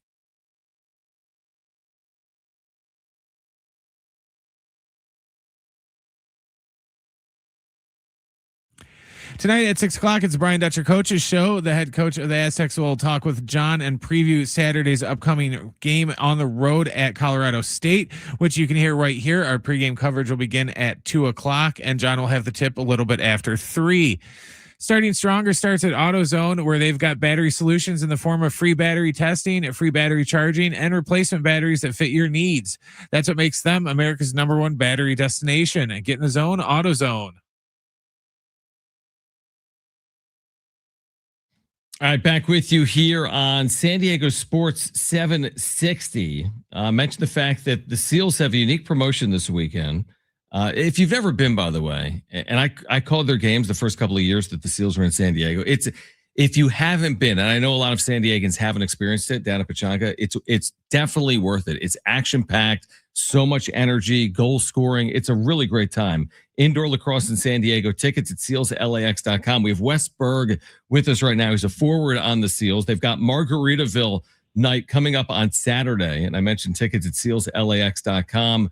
Margaritaville night includes, island-themed atmosphere. There's going to be a Jimmy Buffett tribute, halftime band. It's going to be beachy vibes. Wes, you've played a lot of professional lacrosse. What's it like as a player watching the promotions to play out home or road? Because that's a big part of the sport, isn't it?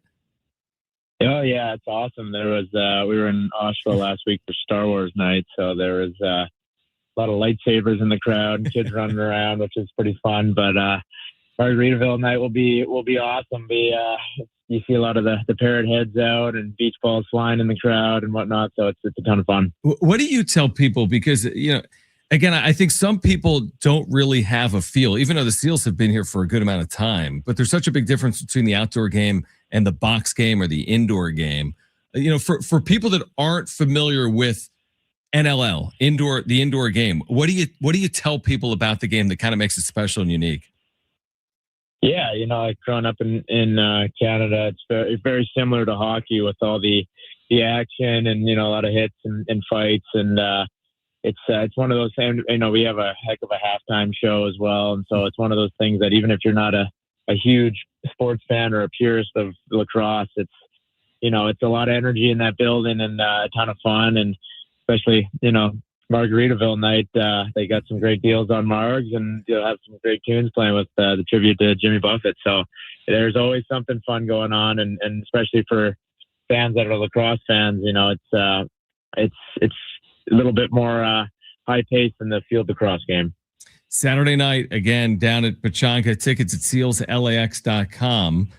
Again, that you can grab the tickets at sealslax.com for Margaritaville night. What is it like? Now, you played collegiately at Denver, right? You won a national championship there. You're from Canada. You've been out west for the better part of the last 5+ years. What is it like? I mean, when you think about lacrosse, you think about Canada, you think about the Northeast a little bit. What's it like to have the opportunity to be in San Diego as often as you've been over the last 5 or 6 years? Oh, it's been incredible. We got some Vancouver weather actually right now. It's cool. So, yeah, growing up in Vancouver, you get a lot of rain. The summers are beautiful, kind of like San Diego. But yeah, I mean, we're so lucky to be able to, we practice outside, which is unheard of in the NLL. We're in places like Rochester and Oshawa, and where they don't see the sun for a few months and a lot of snow. And we take it for granted a little bit, the fact that you can, we do a lot of coaching with the youth out here. And so when it's 75 and sunny every day, you feel pretty spoiled. And I think a lot of players, when they come down here, they try to stay a few extra days and get some golf in and get to the beach. So, that's the other thing on the ice on the body when you're, get the warm weather and you don't have to deal with a -20 day where you get all the aches and pains. So again, we're sure happy to be down here and get to play, in front of such an awesome fan base and America's finest city. Wes Berg is with us. He's a forward on the Seals. Again, they're playing Halifax this weekend. Tickets are available at sealslax.com. Can you describe the physicality of the box or indoor game? I can only imagine. I mean, what is the recovery like after a typical game? What is it like on your body? Oh yeah, you definitely take some licks and get bumps and bruises and stuff, but body kind of gets used to it. Your pain threshold definitely goes up a bit, and unfortunately, it's one of those things when you're probably 45, 50 with all the old injuries when you really start to slow down. But it's a lot of fun. Even as an offensive guy, you can inflict some pain a little bit and get some of these D guys on good hard picks or run guys against the board. So you get a little bit of revenge out there, and we have a really athletic team and physical team. So it's I think a lot of times we get a little bit more piece of guys than the rest of them. So it's always fun to play in a game which there's lots of hits and lots of action and always some scrums and whatnot. So it's a great fan sport, but it's definitely taken a toll on the body over the years. Take us through this season so far, right? You guys are undefeated on the road and 1-4 at home. What's that all about? Yeah, kind of unheard of for us. Normally we've been pretty dominant at home, and I think especially beginning of the year, we had a really weird. Normally you get your bye weeks kind of middle of the season and end of the year, which when you want them, and we had a back-to-back bye weeks the very beginning of the year and kind of came out stale against Calgary, and that's one we should have won for sure. And then having Benny Mack out, who's he had 5 goals last game, and he's definitely the unsung hero. He's kind of one of those guys who does so much behind the play and off ball to open up guys on offense. So having him out for a couple games, that made a big difference in the home stretch, which is always a bummer. But it's a long season, and I think we're gonna find some wins at home here, and we're glad we got a few more as we get rolling here, because we've been getting a great turnout too, and the fans have been awesome and loud. So we owe them some W's here, and we'll get it going. Again, home this weekend against Halifax, and I want to say you've won 4 or 5. As I look at the schedule, what's been the key here more recently for the team to get you guys going? I think we're just getting some chemistry on offense, a couple new faces this year, and it always takes a couple games to get guys' tendencies and kind of build that chemistry on offense. And Riggs has been playing awesome in goal, and our defense is playing a lot of confidence in front of them. So I think we're hitting our stride at the right time now. Halifax is where? It's like forever away, is it not? I mean, I know you're home this weekend, but what is this, like 4,000 miles from here, right? Yeah, 4 time zones away. So they're even an hour ahead of East Coast time, and Boston and those areas. It's another hour. So we're glad we're playing them at home, and we played them last year, and it takes you 2 days to get out there. So for living in San Diego, it's definitely nice that they're coming to us. But they're a good team. This league, anybody on any given night can beat anybody. So we've got to make sure they're going to be kind of desperate with their record, and we've been good lately at putting teams away. So that's the plan for this weekend. What's typical for a professional lacrosse player? Like, do the players typically live in the market? I want to say over the years, there's a lot of travel, right? You have Canadian players that play maybe in American cities, but they're in Canada maybe during parts of the week, and then they're traveling, whether it's other parts of Canada or the U.S. during the weekend. What do you do, and what's typical like for your teammates? Yeah, so a lot of the Canadian guys that are living in either Vancouver or Toronto will fly in. The day before the game, we practice together, and then we have the game the next day. So we're it's not hard to convince guys to get down to San Diego, and so we're trying to get more and more guys living in here in this area, and obviously it's not cheap to live here. So with lacrosse, you got to have another job outside. So with the green card and all that kind of stuff, that kind of creates some issues with trying to get more Canadians down here. But everybody who comes down never wants to leave. So we're again working on slowly but surely getting more guys down here, and we got got a lot of young American kids that are picking up the game of box lacrosse. So we've got the kind of a young core, and Marquez White is actually from Poway here, so homegrown talent, and the Kavanaugh brothers that just moved to Manhattan Beach, so not quite San Diego, but driving distance. So we're getting slowly but surely more guys in market, and that's kind of it's a lot easier to get guys connected and get together when we've got everybody living in the same city. So that's hopefully a few years down the road, more guys can make it work. But for now, we kind of have that crazy travel schedule.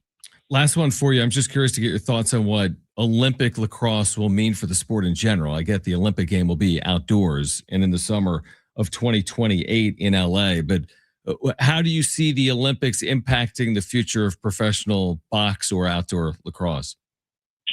Yeah, it's really exciting, and our owner Joe Size, the big piece of the puzzle that got the Olympics lacrosse into the Olympics there. So we're pretty fortunate to have a guy like him that is such a fan of lacrosse and so passionate, has done so much to grow the game. So I think it's always been kind of a bigger sport on the East Coast of the U.S. and kind of in Ontario and Canada and in Vancouver a little bit, and it started to grow a ton throughout the U.S. and Canada. But from an international standpoint, I think the Olympics is going to be huge for kind of getting more countries involved, and especially some of these young kids watching the game and how many eyes are on the Olympics. Hopefully, get a lot more kids picking up sticks and playing the sport with it's the Japanese team is pretty good too, but with Canada and U.S.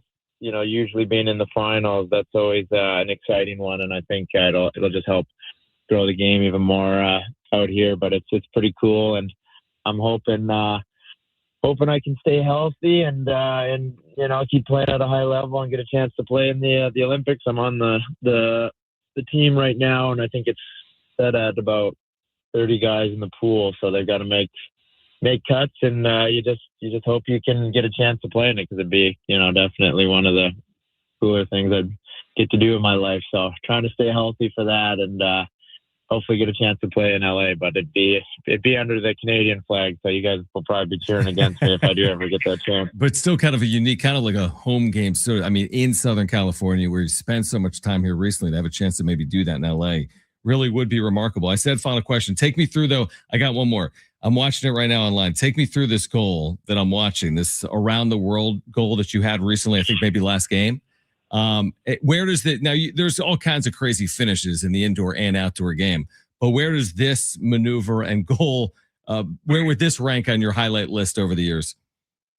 Yeah, it's, I couldn't score a regular goal last game. I was kind of snake bitten, so it's funny that one goes in when you're just kind of in the blender, and it's kind of instinct of what you do, mess around in the backyard with your buddies playing lacrosse, and kind of instinct a little bit. I've done it a couple times in college, and maybe once or twice with the Seals, but yeah, it's up there. It's always it's one I'll throw out there once in a while, and sometimes it doesn't work so well.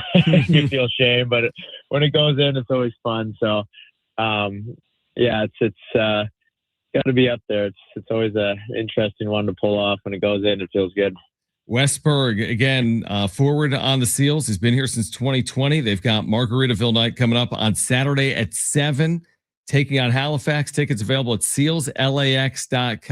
Tailgating begins at 4:30. Live fire dancers, Jimmy Buffett tribute band, and more. So get to Pechanga Arena this weekend. Wes, appreciate you taking a few minutes for us. Best of luck, and I hope we can do it again. You bet. Anytime, guys. All right, great stuff. Great stuff. Wes Berg from the Seals. All right, we'll get to the wrap on the other side. Marcelo Balboa will join us at 4:30, the former U.S. national team captain, getting us ready for SDFC. They'll take on Montreal this weekend. This is San Diego Sports 760.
All right, Marcelo Balboa, MLS analyst, former U.S. national team captain, gets us ready for SDFC in Montreal. That's Saturday night, 7:30. A match you can hear right here on San Diego Sports 760, your home for SDFC. Remember, we're qualifying listeners for SDFC tickets for Saturday's season opener at Snapdragon Stadium. When you hear the goal call from Adrian Garcia Marquez, you call 877-767-4760 for a chance to qualify to win not just 2 free tickets to Saturday's match, but also a free SDFC jersey. So a really cool giveaway. We'll announce the winner tomorrow. We're qualifying listeners this hour and next hour right here on San Diego Sports 760. So Marcelo Balboa will join us in 10 minutes, but right now, let's get to this. It's time for the wrap. Presented by Sombrero Mexican Food. Check out their website at sombreromex.com. It's Saturday, a must-win game for the Aztecs. From an at-large perspective, it would be. I think that is fair to say. That's not to say they need to win every game from here on out, by the way. But I do think Saturday's game against Colorado State would qualify. Not an easy game. Colorado State has all of a sudden gotten hot. They've won 4 straight. They held on to beat UNLV last night in Las Vegas in a game that they should have had won, that they almost lost in the end. But San Diego State beat CSU here, and they did so relatively convincingly. I don't know if the Aztecs need to go perfect to end the regular season or not to get in that large spot. I think they'll need to be close to perfect. Maybe they could afford a loss somewhere like the Pit against New Mexico if they beat Utah State and Boise State and UNLV and win at CSU. But yeah, from an at-large perspective, you're pushing up on must-win category for SDSU. Next question.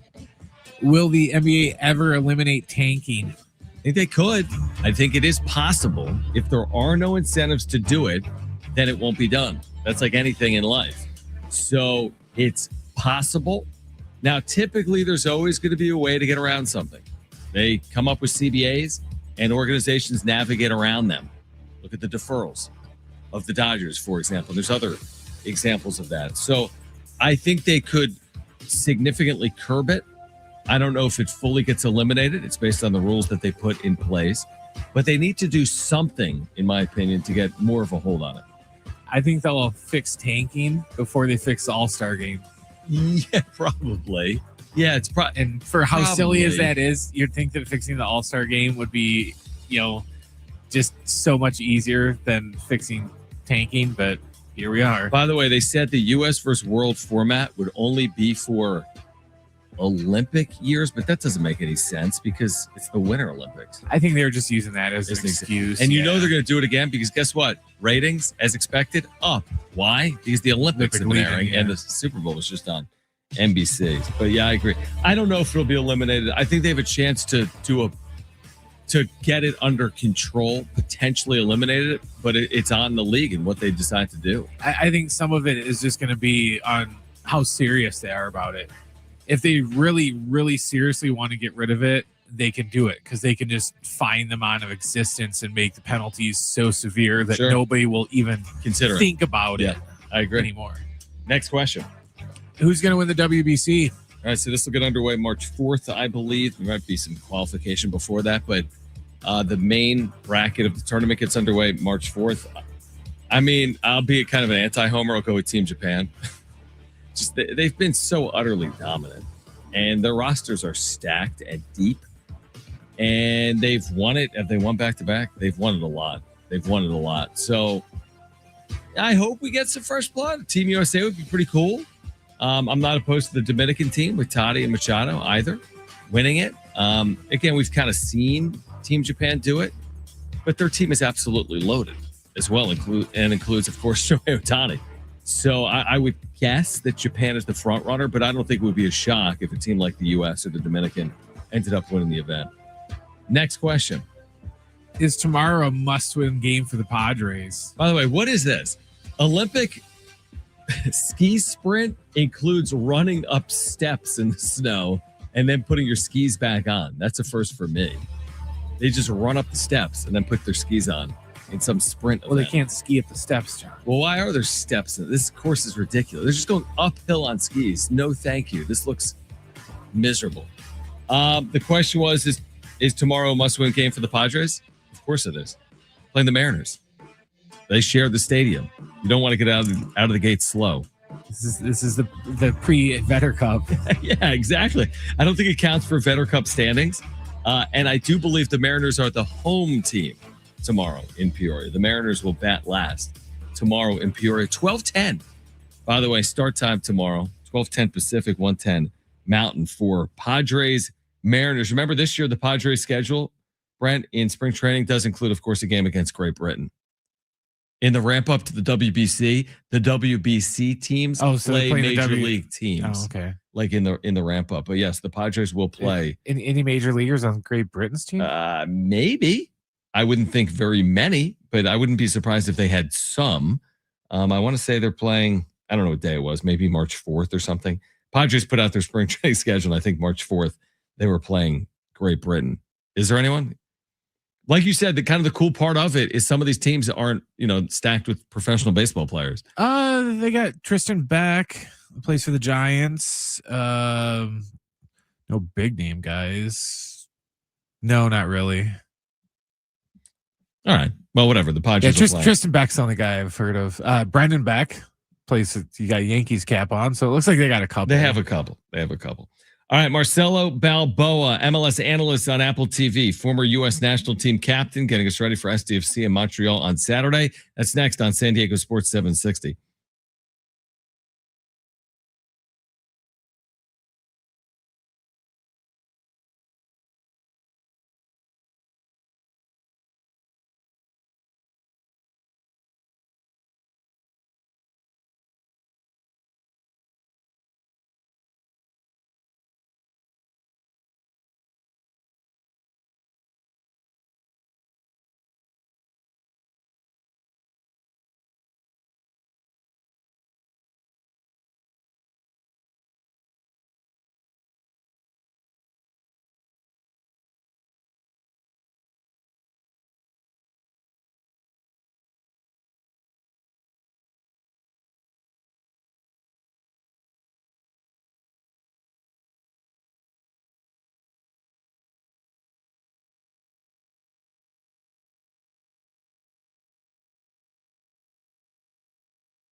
This report is sponsored by Allstate.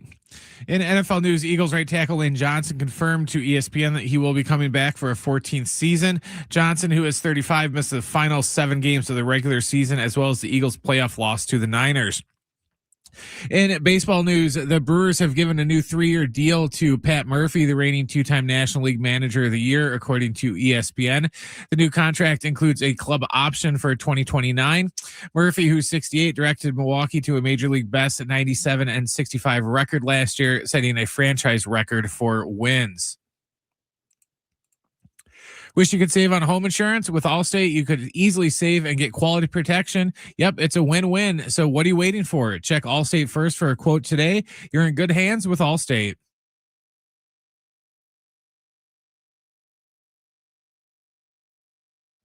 All right, MLS back for year 2 in San Diego. Regular season opener coming up Saturday night, Snapdragon Stadium. Marcelo Balboa with us right now to talk about it. MLS analyst for Apple TV, former U.S. national team captain. Of course, you can hear this match as well right here on San Diego Sports 760. So, Marcelo, first of all, thanks for taking time for us. Secondly, I guess the simple question, maybe without an easy answer, is can SDFC replicate its success from last year again this year? And you can't forget that I'm a San Diego State alum. I know you are. I know. We've talked about that before. You played here in the late 80s, right? With SDSU. Yes, sir. I know. Yes, sir. Yeah, I think they can. You know what I mean? Miami's in the East.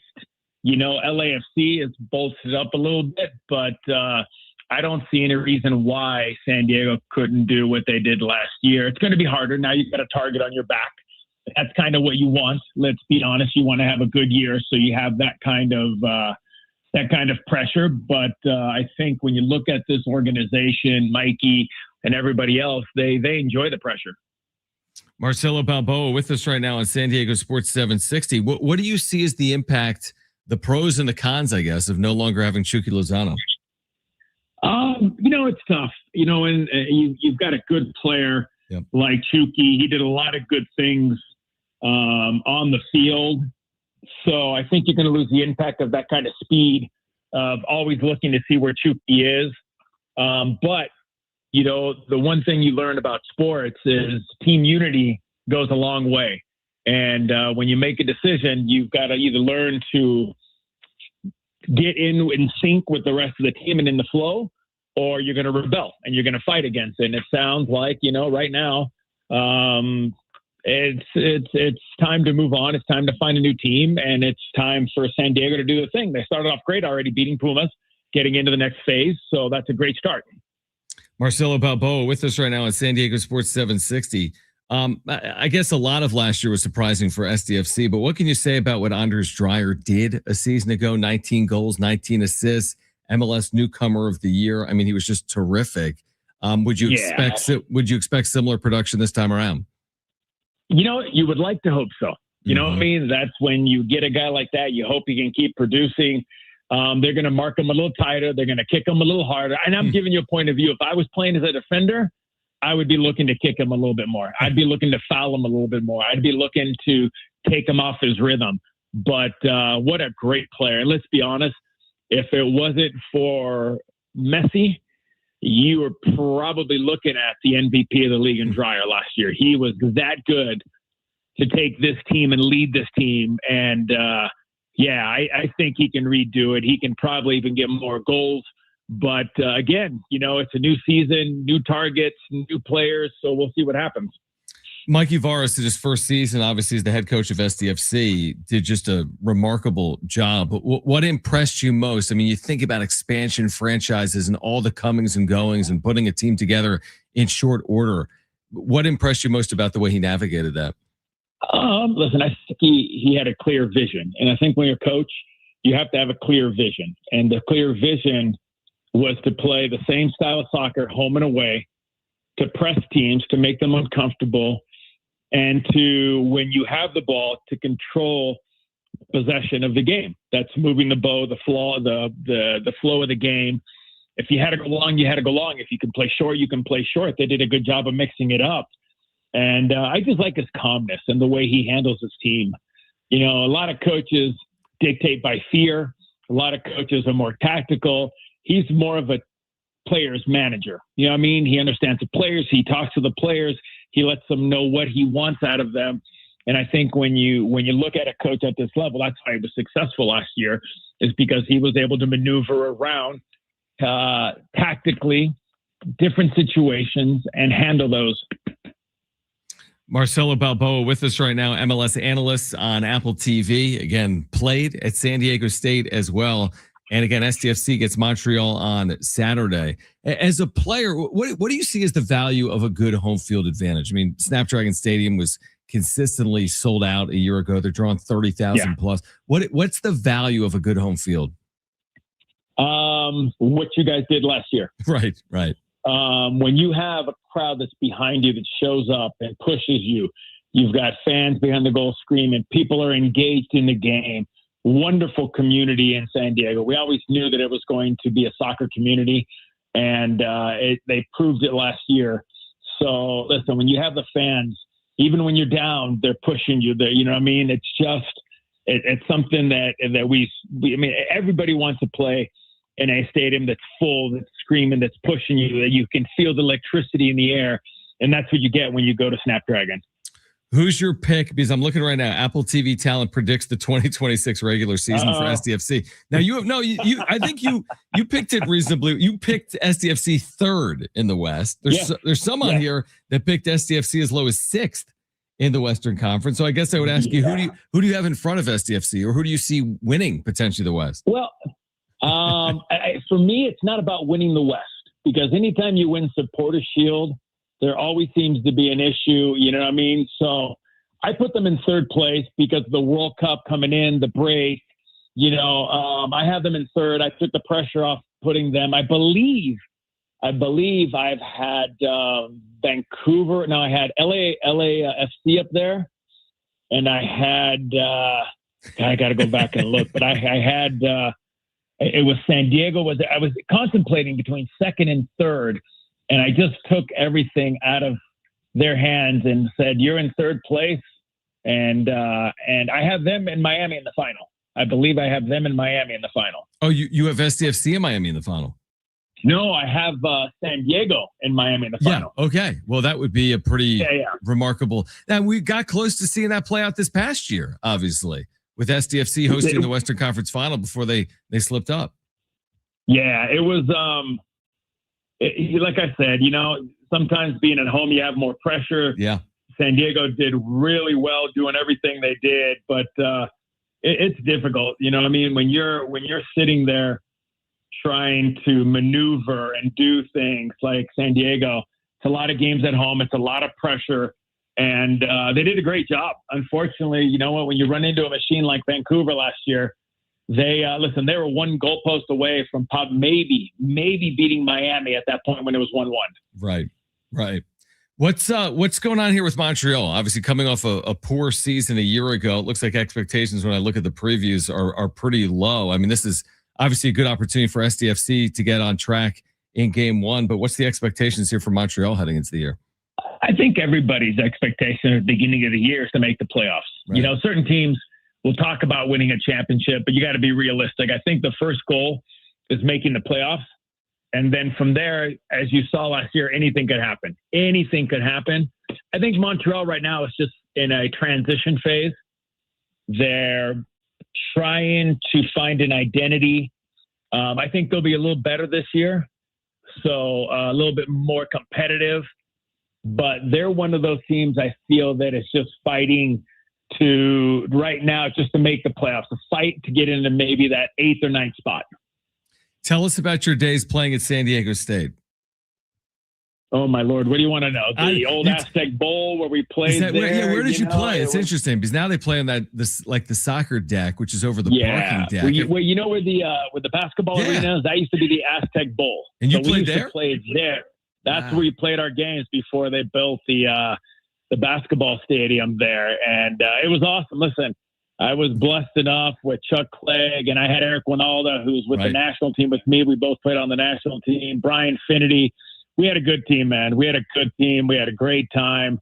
And, it was fun going down the steps every day at the Aztec Bowl to go to practice. I want to say, so you were there after they played for a national championship. Didn't they play for a national championship in the 80s, in 87 or 88? Yeah, 87. Okay. I was with I decided to take a year off and play with the under 20s.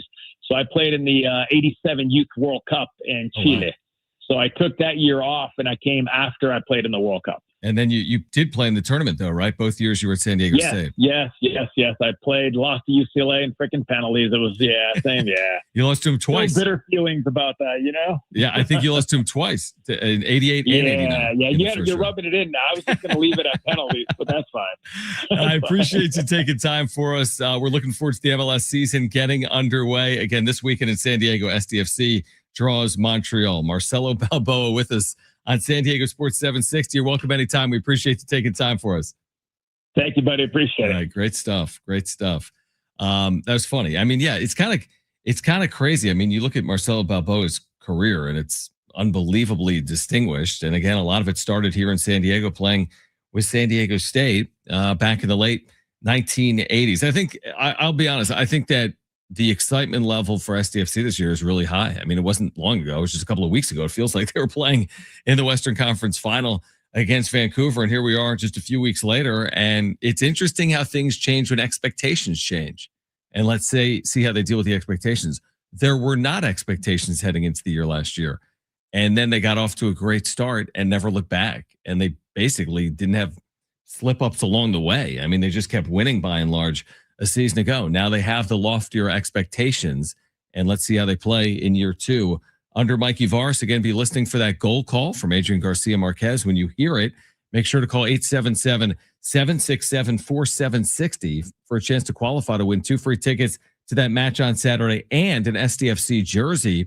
And again, of course, San Diego Sports 760 is your home for SDFC. On the other side, if you missed it earlier, coming up at 5 p.m., our conversation with Aztec Athletic Director JD Wicker. But up next, what is ESPN's answer to no longer having Sunday Night Baseball? That's next on San Diego Sports 760.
All right, San Diego Sports 760.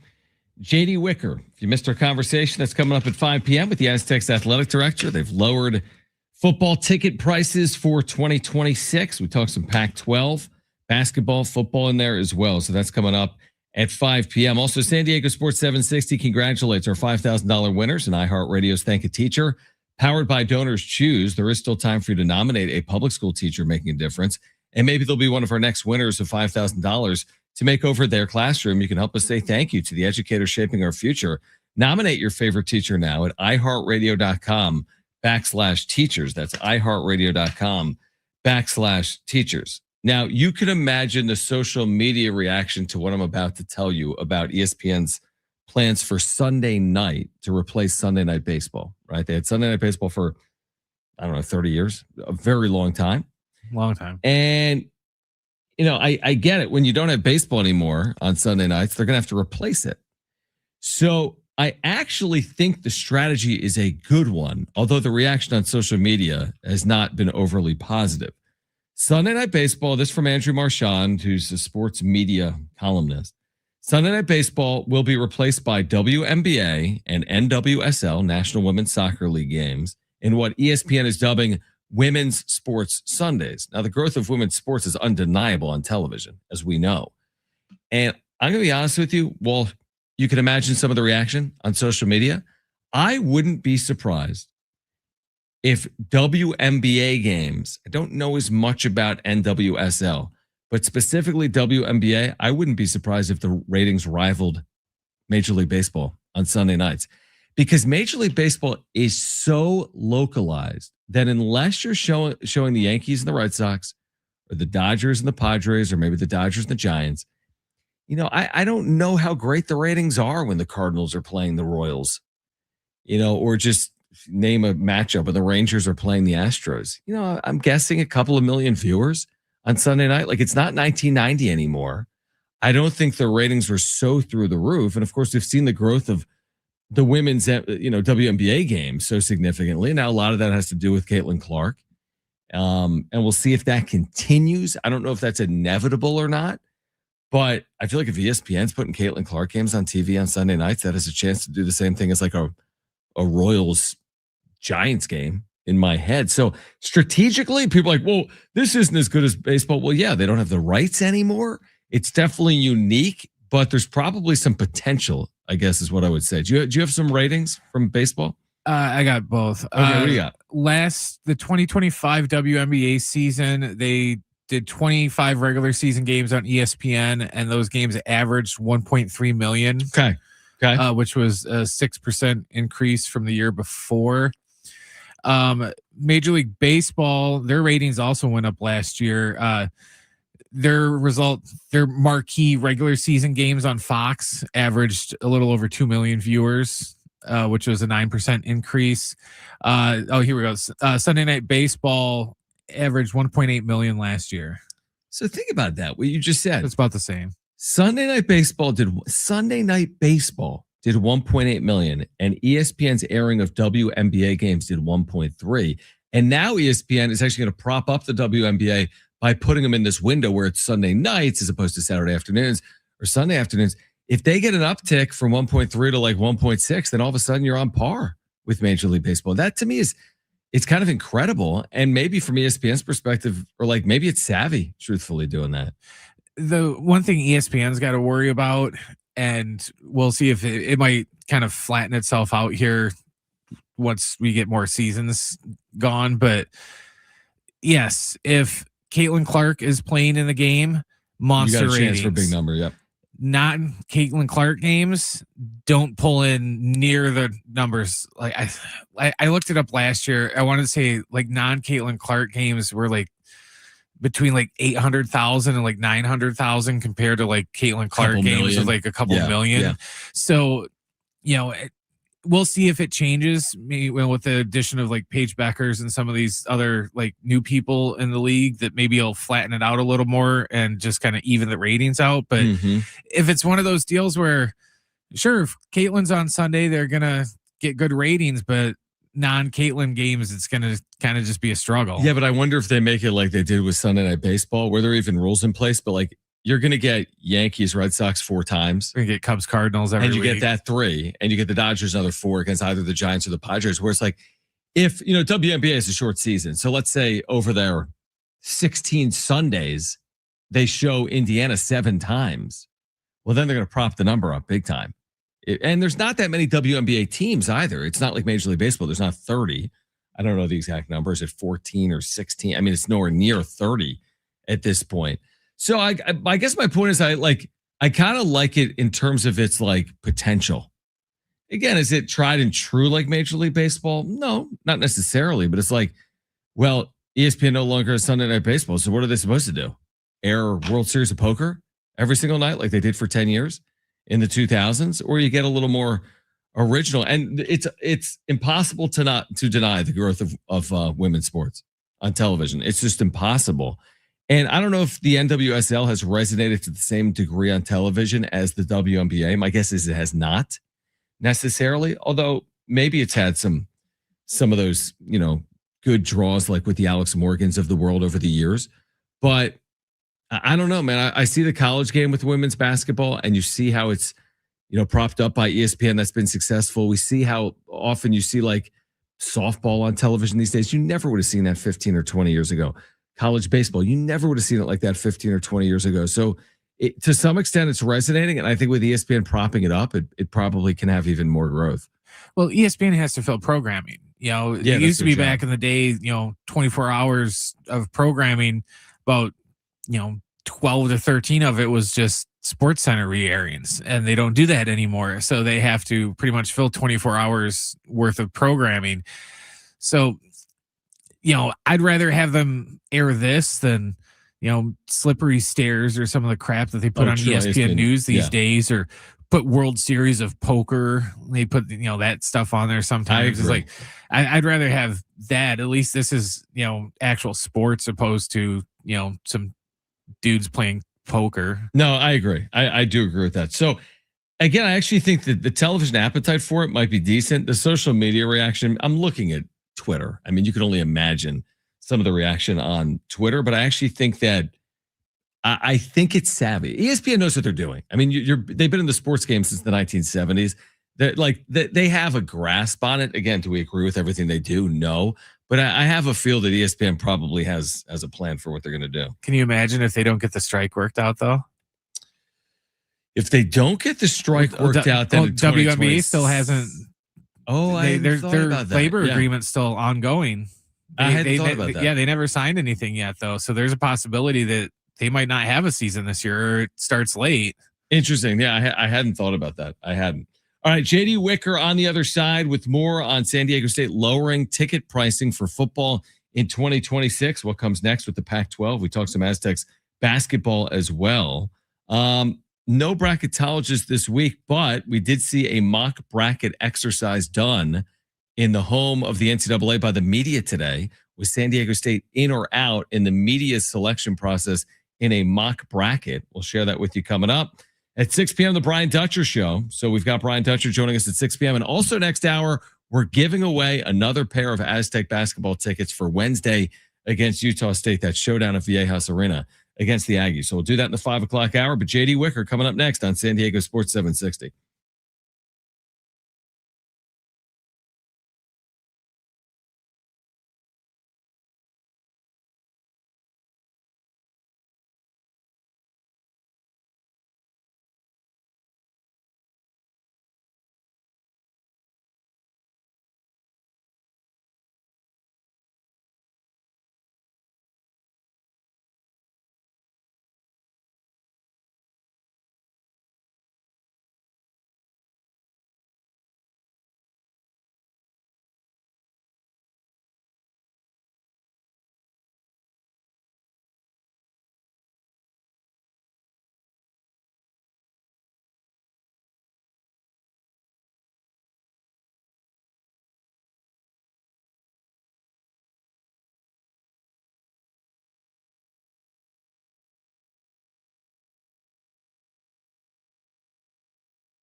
This report is sponsored by AutoZone. Get in the zone.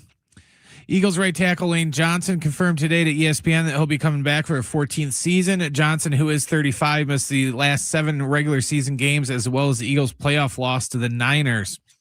In baseball news, the Brewers have agreed to a new 3-year deal with Pat Murphy, the reigning 2-time National League Manager of the Year, according to ESPN. The new contract includes a club option for the 2029 season.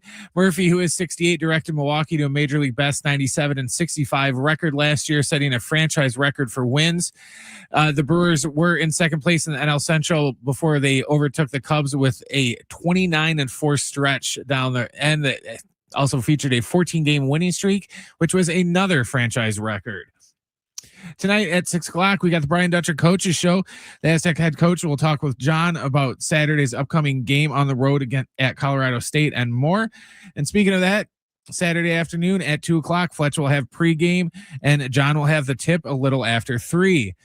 Starting Stronger starts at AutoZone, where they've got battery solutions in the form of free battery testing, free battery charging, and replacement batteries that fit your needs. That's what makes them America's #1 battery destination. And get in the zone, AutoZone.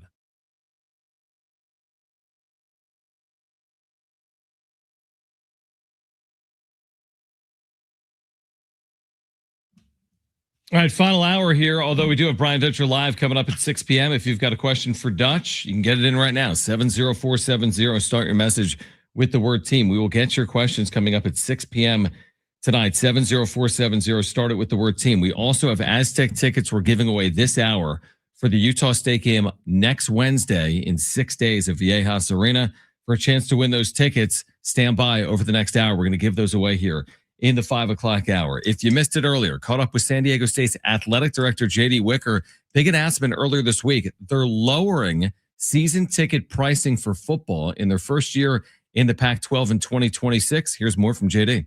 Yeah, I mean, again, we've heard a lot from the fan base about the ticket prices. And again, we need to get back to that 15,000 plus season tickets that we sold in year one if we're going to continue to have this football program and this athletic department be successful, especially as we go into the Pac-12. So we've listened to our fans and we've brought pricing down throughout the building. So our expectation is our fans are going to show up in mass and we're going to fill Snapdragon Stadium. So you can, by the way, if you're a season ticket holder, you can renew right now at goaztecs.com. You can also join the list and make a deposit for 2026. I mean, I look at this schedule and I want to ask you about JMU and how that comes about.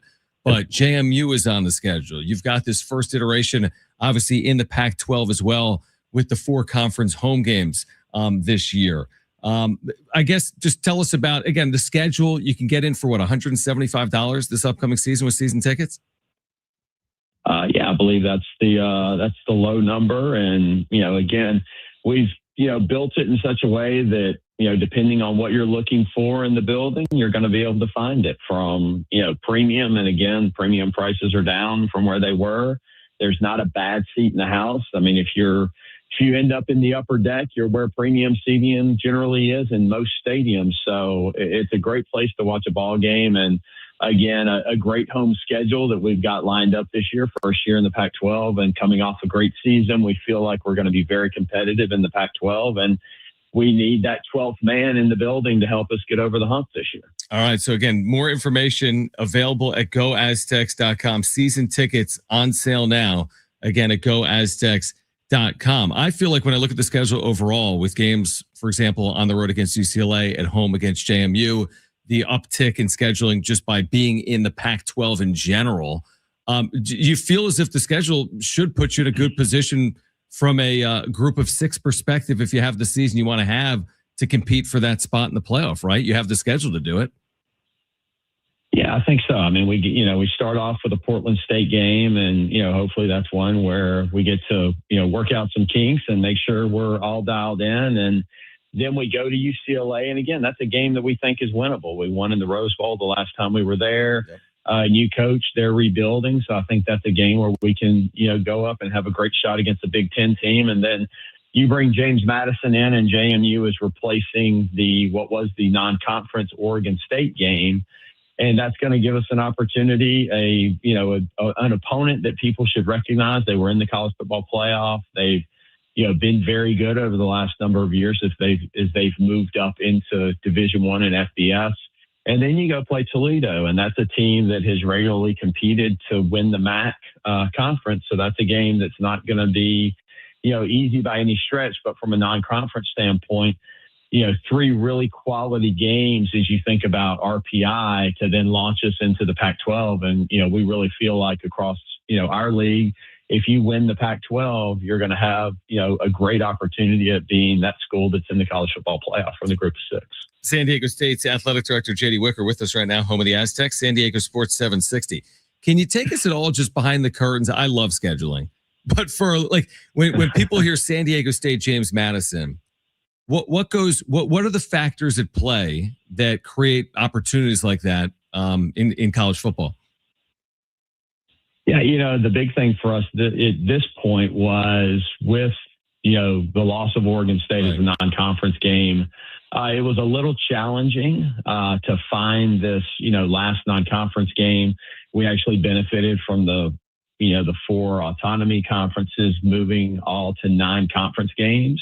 Now that's going to probably impact us down the road on, who we can get to come to San Diego and who we can sign up for with home and homes. But it was somebody that we knew was going to be looking for a game and they could go on the road. And so we worked with them to get this done. And so scheduling football is definitely a little bit more of a challenge now with how the A4 is going to, schedule football games, but we're excited to put, a great product on the field, and we'll continue to be able to attract great teams to Snapdragon. Yeah, to put a bow on that, because I know you have some future scheduling with, the autonomy for, leagues like opponents from an SEC, Big 12, wherever else.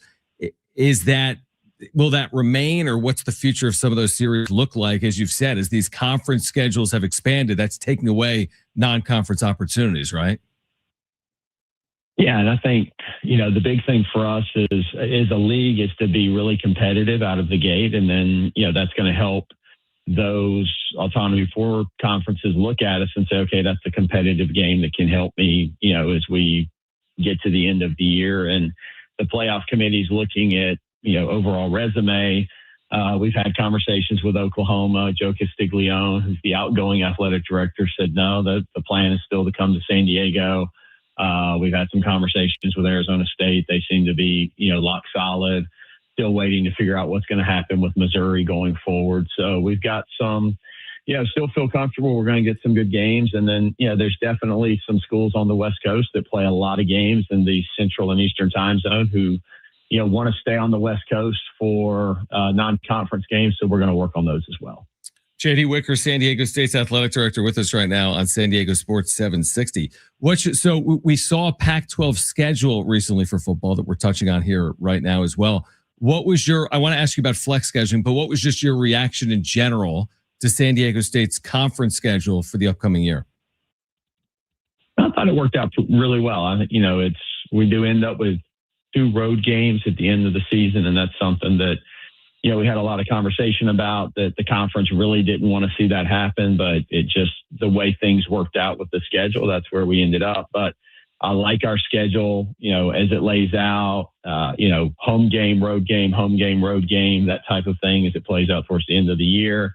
And then, the flex scheduling at the end, actually that was better received nationally than we kind of envisioned it would be. We didn't realize that, people were really excited about it from the national media standpoint. It does give us the opportunity to create, a great opportunity in that last week to make sure that we put our best foot forward as we're looking at CFP and what that resume looks like. So we will, play, and hopefully that we're in contention at the end of the season to play for that conference championship game and hopefully host it. And we'll see how that flex schedule works out. What I liked most is that because there's going to be 7 games that count in the conference, right? Those first 7, and then the flex isn't contingent on like championship game or standings. What I like most from a San Diego State perspective, and correct me if you think I'm off here, but that you get 4 of the 7 at home, right? Because only 4 of the teams play 4 of the 7 at home. I feel like that is an inherent advantage, and that should be beneficial, or could be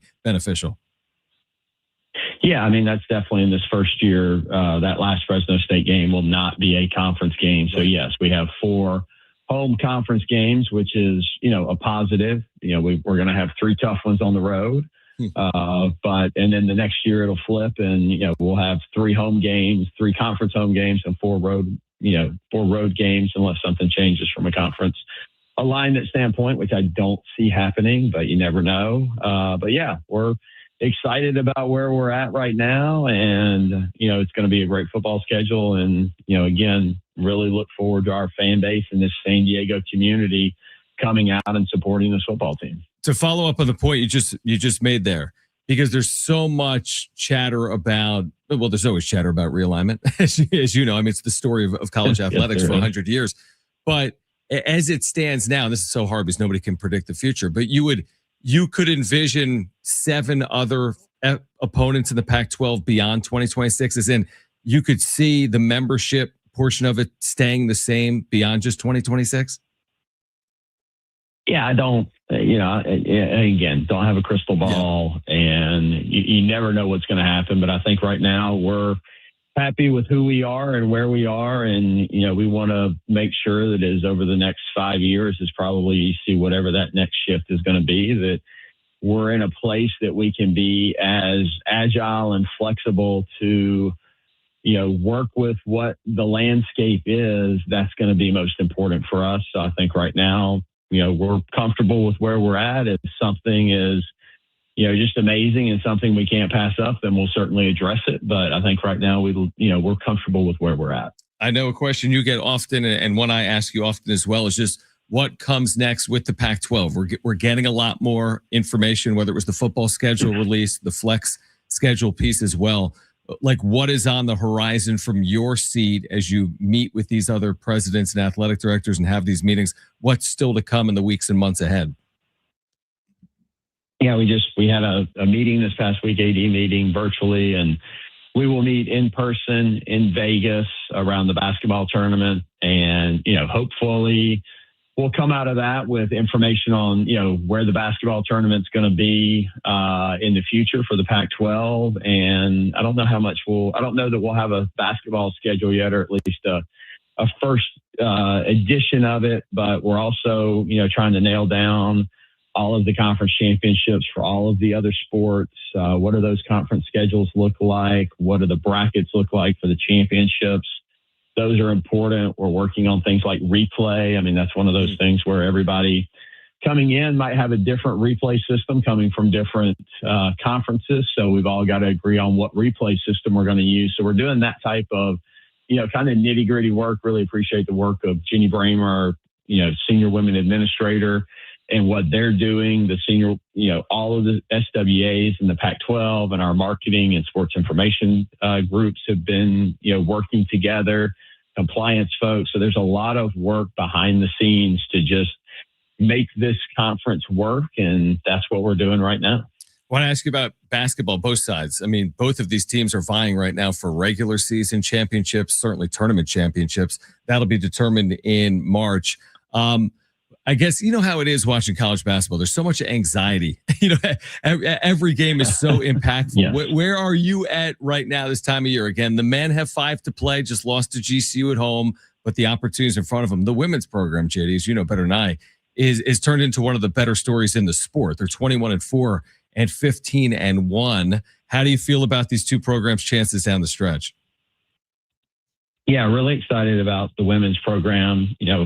That was a game last night. They played UNLV, who's kind of the last couple of years been the standard bearer in the conference. And, they played so well last night. 5 players in double figures. It was Stacy Terry's 200th victory. Very happy and proud of her for the work that she's done with this program. And, Saturday they play at home, Viejas versus Fresno State at 1:00. Important game. Win that, and they're guaranteed at least to share the regular season championship. So encourage people to come out at 1:00. It's go to goaztecs.com to get your tickets, a very inexpensive ticket. Come out and enjoy watching a really good basketball program, and excited for them to hopefully lock up the 1 seed and see what they can do in March. And then on the men's side, obviously, everyone's disappointed with the game against Grand Canyon, but you got to move beyond that. And as Dutch likes to say, we still control our own destiny. Tough one at Colorado State Saturday at 3:00. And then you've got Utah State coming in and, win Saturday and beat Utah State. And you're back tied for first in the conference. And that's the key, is go in there and get that 1 seed. And let's go win our last Mountain West Conference tournament. Nothing would be better than to, go in as 1 seeds and then sweep the conference tournament on our way out of the conference, because we've owned the Mountain West Conference in basketball. So let's keep owning it. It's been an amazing run of success, obviously, in Las Vegas. I think Brian Dutcher in 8 seasons has coached in 7 championship games in the Mountain West tournament, and we'll see if he can make it 8 in 9 years coming up in just a couple of weeks. JD, again, for our listeners, football season tickets pricing lowered for 2026. Tickets starting at less than $30 per game, and you can place a deposit right now at goaztecs.com. Again, San Diego State transitioning to the Pac-12 in 2026 at Snapdragon Stadium. And again, you can make that deposit at goaztecs.com. Great seeing you earlier. I'll catch up with you next week, and we appreciate you taking time for us today. Yeah, John, appreciate it very much. Appreciate y'all's support, and travel safe to Colorado State on this weekend. Hopefully it doesn't snow and y'all get back and we get a good W next weekend. So, and hey, again, Fresno State Saturday, 1:00, women's basketball. Come check it out. Tony Gwynn legacy this weekend. Baseball's here. I think Friday night at 6 against BYU, 5:00 against Utah on Saturday, and then USD at 4:00. On Sunday. So some good baseball going on too. Kevin Vance and that group off to a good start. So yeah, it's going to be a fun weekend on the Mesa. That is a great event. We've had that broadcasted before. That is a terrific event. And yeah, that should be a great weekend. Again, whether it's baseball, women's basketball, or more this weekend at San Diego State. JD, thank you. And we will do it again soon. All right. All right. Appreciate it, guys. Go Aztecs. All right, on the other side, speaking of Aztec basketball, we're giving away tickets for Wednesday night against Utah State, plus the media doing a mock bracket exercise with the NCAA. Do they have the Aztecs in or out of the field as we sit here today? That's next on San Diego Sports 760.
All right, stay with us because in 6 minutes, we're giving away Aztec tickets for Wednesday.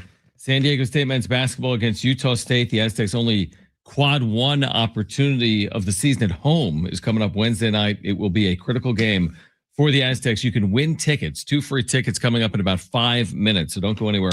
We'll let you know how to win and when to call. The number, if you want to jot it down, do not call now, is 877-767-4760. And speaking of the Aztecs, the media today, they've done this the last few years. There's a mock bracket selection process with the media at the home of the NCAA in Indianapolis because they show the media what the committee actually does when we get into selection week. As in, like, how do they do it? Is it just random? No, there's a whole exercise that they go through, whether it's metrics, analytics, talking through it, how they seed the teams, right? The whole process is displayed for the media to see. And today they went through that exercise and it took like 6 or 7 hours. And they selected teams that were on the bubble. Guess what? San Diego State was included among teams to be considered for the field. But the last 4 in, now this has nothing to do with the selection committee and is only an exercise done by the media that covers college basketball, people with CBS or analytics experts. The media that was there selected these teams as the last 4 in. Georgia, Miami of Ohio, who's undefeated, would be one of the last 4 teams in because they played no one. Missouri and Santa Clara. The first 5 teams out alphabetically, not in order. New Mexico, Ohio State, San Diego State, TCU, and UCLA. What does that tell us? That despite the loss to GCU, San Diego State is not like eliminated from at-large conversation. In fact, at worst, now I just gave you 5 teams on the outside looking in alphabetically. At worst, San Diego State is the 5th team out. At best, again, per the media on this random Thursday with still 3+ weeks to go, at best, per the media, they'd be the 1st team out. At worst, per the media, they'd be the 5th team out, which then takes me down this path. If they can take advantage of the opportunities ahead, they have chances to improve their standing. Now, so do the other teams, but San Diego State didn't end its at-large chances on Tuesday is the general point. Could they have enhanced their resume? Would have been beneficial? Yeah, it would have to win that game. There's no question about it. And now do they need to win a game like Saturday at Colorado State? They do. They absolutely do from an at-large perspective. But if they do it, they have a golden chance next Wednesday against Utah State at home. And if they were to win that game, now we're looking ahead. Now it's like, hey, you beat CSU. You beat Utah State here. I think you'd look up the day after the Utah State game and you say the Aztecs are feeling pretty good about themselves. Now you still have to go to New Mexico after that, but you get my point. This is finicky. It changes each and every time you play, either positively or negatively. But San Diego State, despite what you may have heard people say, right? Like, it doesn't mean they've been eliminated from at-large conversation because, again, this played out today in Indianapolis, and the Aztecs at worst right now, according to the media, not the selection committee, are the 5th team out of the field for this upcoming NCAA tournament. By the way, today, Charlie Baker, the NCAA president, said he would prefer the NCAA tournament expand. The committee that's in charge of that said it's been tabled until after the tournament. Charlie Baker, who heads the NCAA, that leads me down the path that it's likely to expand. He heads the NCAA. Would like it to expand. They haven't determined if it's 72 teams or 76. It will not be more than that, they've said. And I don't think it'll be less than 72 because it's already at 68. So I don't think it goes to 69 or 70. So you're looking at 72 or 76. Some will tell you it's too many. Others would tell you it's not enough. You know, in a year like this, San Diego State obviously might be sitting as one of the first 4 teams out where they'd be in at 72, but potentially out at 68. So it hasn't been determined. We don't know what it means for the future of the bracket. It will be determined probably this spring or summer. But it's been a talking point for a long time now, whether this tournament is going to expand or not.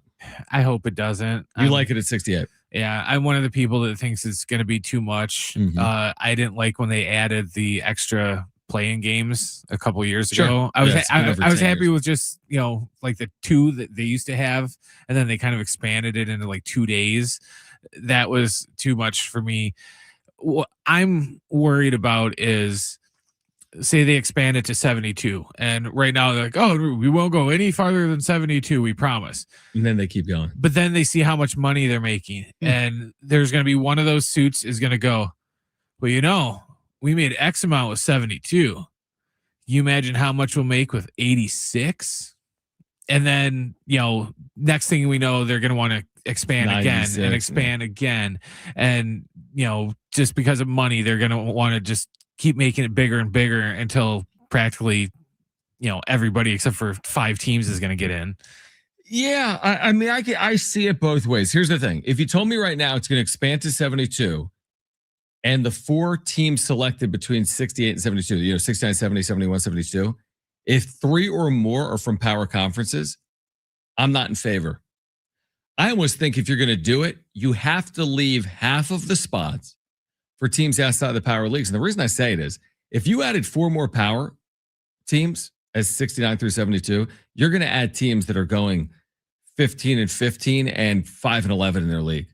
That's what you'd be adding. Where if you were adding programs like New Mexico, San Diego State, Grand Canyon, you're adding teams that are going to go like 22 and 9 and 15 and 5 in their league.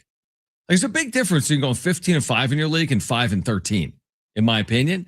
Despite regardless of competition, there's a big difference. I just kind of feel like it's similar to, remember when Red Zone this year is just like, oh, don't worry. Yeah, it's only going to be like 2 15-second commercials. Don't panic. And then by like week 12, they're up to like 5 minutes of commercials in the thing. And it's just like, well, that's more than the 30 seconds that you told us. I kind of feel like it's going to be the same thing. We're like, oh, just don't worry. Don't panic. It's only going to be 72. We're not going to ruin everything.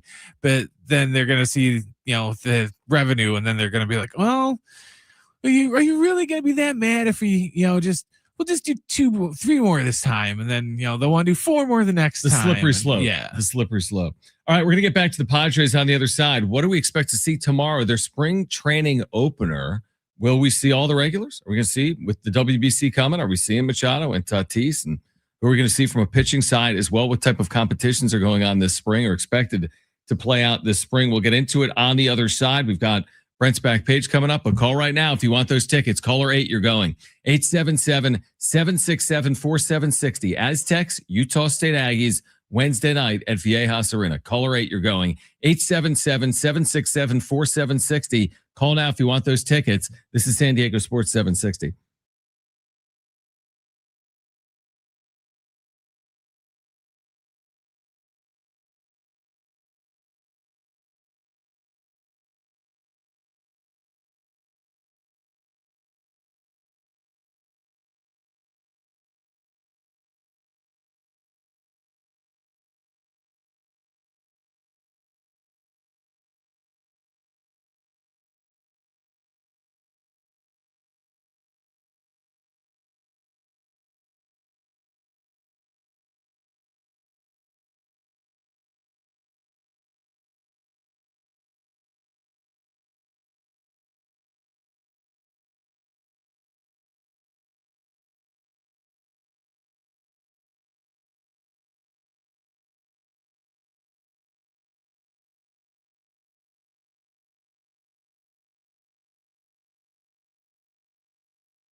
All right, Brent's about to do an update, but he's talking to our winner, which just won those Aztec tickets, and he's hanging up the phone.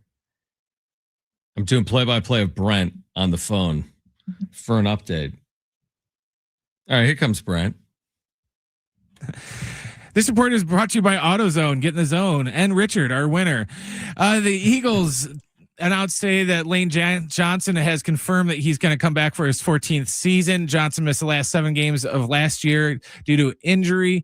Tonight at 6:00, we got the Brian Dutcher Coaches Show. John's going to talk with the head coach about Saturday's upcoming game on the road at Colorado State, which, speaking of, our pregame coverage on Saturday will begin at 2:00, and John will have the tip after 3. Starting Stronger starts at AutoZone, where they got battery solutions in the form of free battery testing, free battery charging, and replacement batteries that fit your needs. That's what makes them America's #1 battery destination. Get in the zone, AutoZone.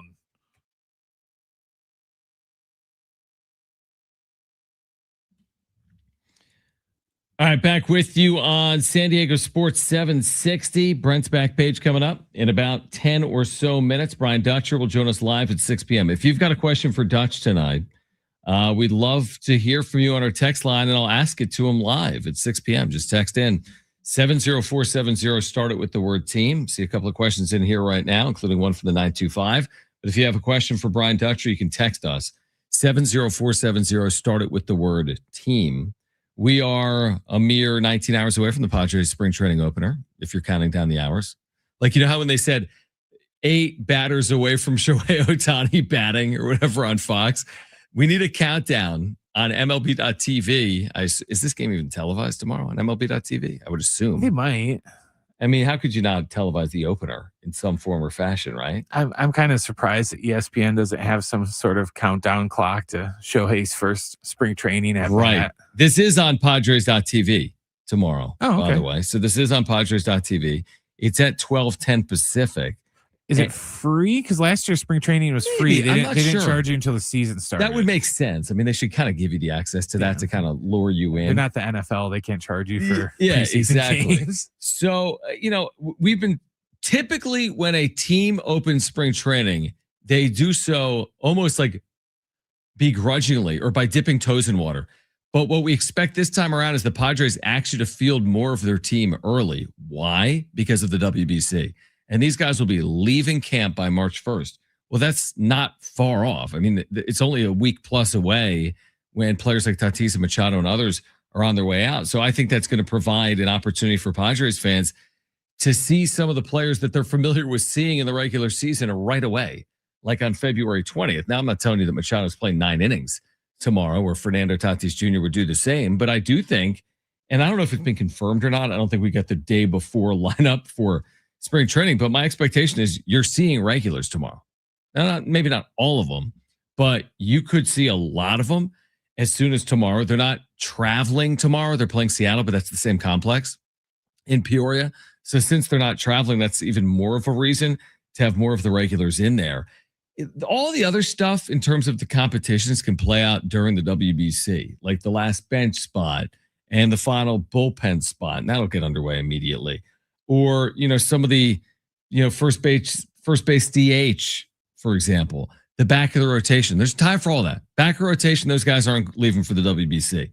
Walker Buehler and Herman Marquez and Marco Gonzalez, they can kind of duke it out, so to speak, over the next 4 or 5 weeks. But like Machado's not fighting for a spot. Tatis, Merrill, they're not fighting for spots. But some of these players, not all of them, because Merrill's not leaving. Some of them are going to be leaving camp very soon. And you want to get them the necessary at-bats for whatever it's worth. It's not like Machado needs to get at-bats in February. It's not like Tatis needs to get at-bats in February. But after the WBC, it's basically the season. There's going to be a couple of more spring training games, and then you're in season. So I do think it makes some sense to get some of these regulars in more often than maybe we saw last year. Do you like it when players, I don't want to say don't take spring training seriously, but would rather not really do anything in spring training because they'll just they'll just do it when the season starts? For a regular veteran player, I would probably appreciate the approach that works for them, because usually a veteran player means they've been successful along the way. Now, Xander Bogaerts, yeah, he's been successful, but he's also had some years in which he can improve on. He's also leaving for the WBC. I mean, I feel like each player knows what is necessary to get themselves ready for the rigors of 162 or even for the start of a season. Little different with guys that are vying for, like if you're vying for a job, it's hair on fire time of year, which is kind of crazy because for the regulars, the hair on fire time of year is the year. But for, I don't know, Ty France, right? Like if you're fighting for a job, like you have to hit. It's going to be hard for the organization to bank on someone that doesn't produce when fighting for a job. Like the odds suggest that if giving two players 30 plate appearances and one guy hits 351 and one hits 121, the chances are the 351 based on what he did during spring training is the reason why he's going to make the team. Okay. Because sometimes it drives me nuts when you'll see guys that, they were healthy, but they barely played or did anything in spring training. And then they will start the regular season on like a, 5 for 45, thing to where it's just like, why didn't you play more in spring? Yeah, maybe, I'm not saying you had to play every day, but it's just like, maybe you could have took more than the, 5 at bats that you had in the, spring training. You could have used a little more than that. Yeah, potentially. I mean, the years are so long, and the older the player gets, the more I'm probably like, you know what? If you're leaning one way or the other, probably lean light in terms of playing time in spring training. Because if you go heavy and something happens and you tweak something, you want to be cautious. Although I do think I'm with you in terms of like, I'd be encouraged if we looked up and Tatis hit 391 this spring. Does that guarantee he's going to have this amazing year? Of course not. But there would be a level of optimism if he hits 391 and let's say he plays, because he's going to be out for WBC, but plays 10 games and hits 4 home runs. I mean, that'd be really, really encouraging, I think, heading into the year. I'm wondering how many players are just going to try and use the WBC as their spring training.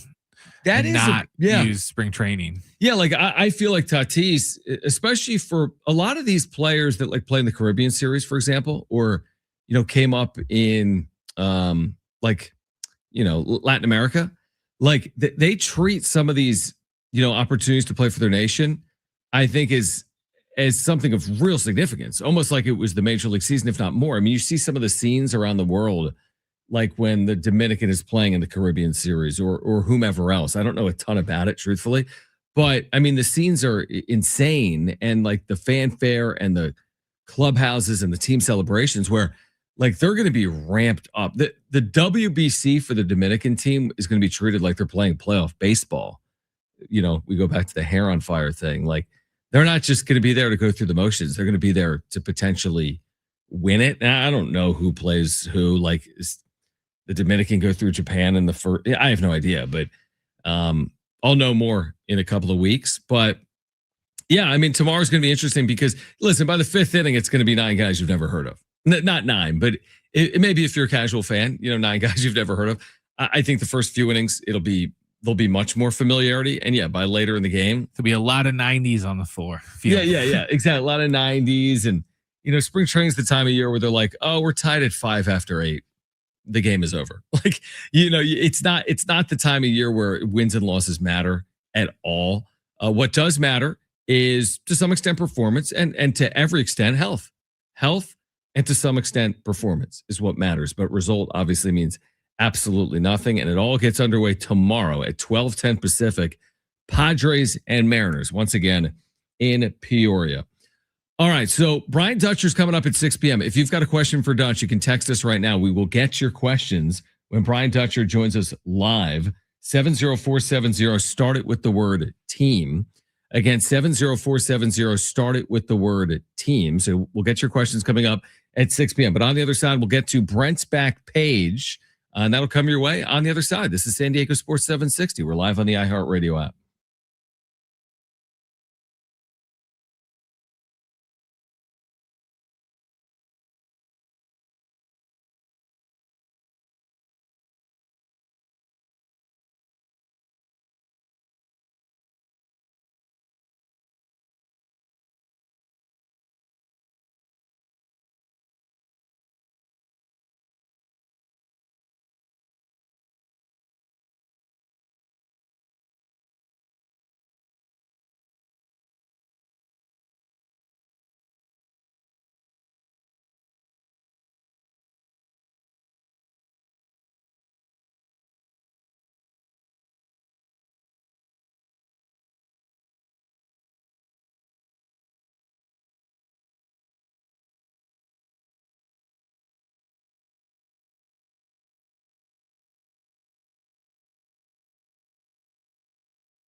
All right, final time on San Diego Sports 760. Kind of a busy day. I said earlier I was at a San Diego State basketball luncheon emceeing, and so I saw Dutch earlier, and then he had practice with the team, and now Dutch is going to join us coming up at 6 p.m. If you've got a question for him, you can text us 70470.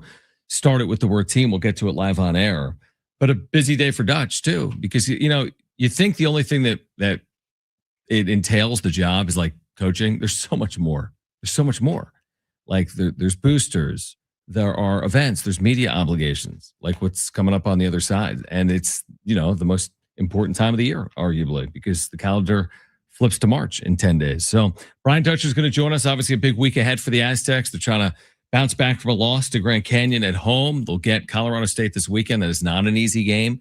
Colorado State has won 4 consecutive games. They can really shoot the ball.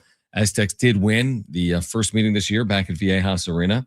We are weeks away from the Mountain West tournament, and we are just weeks away from Selection Sunday. So Brian Dutcher joining us live coming up tonight at 6 p.m. And again, if you have a question for Dutch, you can get that in right now, 70470. Start your message with the word team. Again, 70470. Start it with the word team. All right, it's that time. Let's get right to it.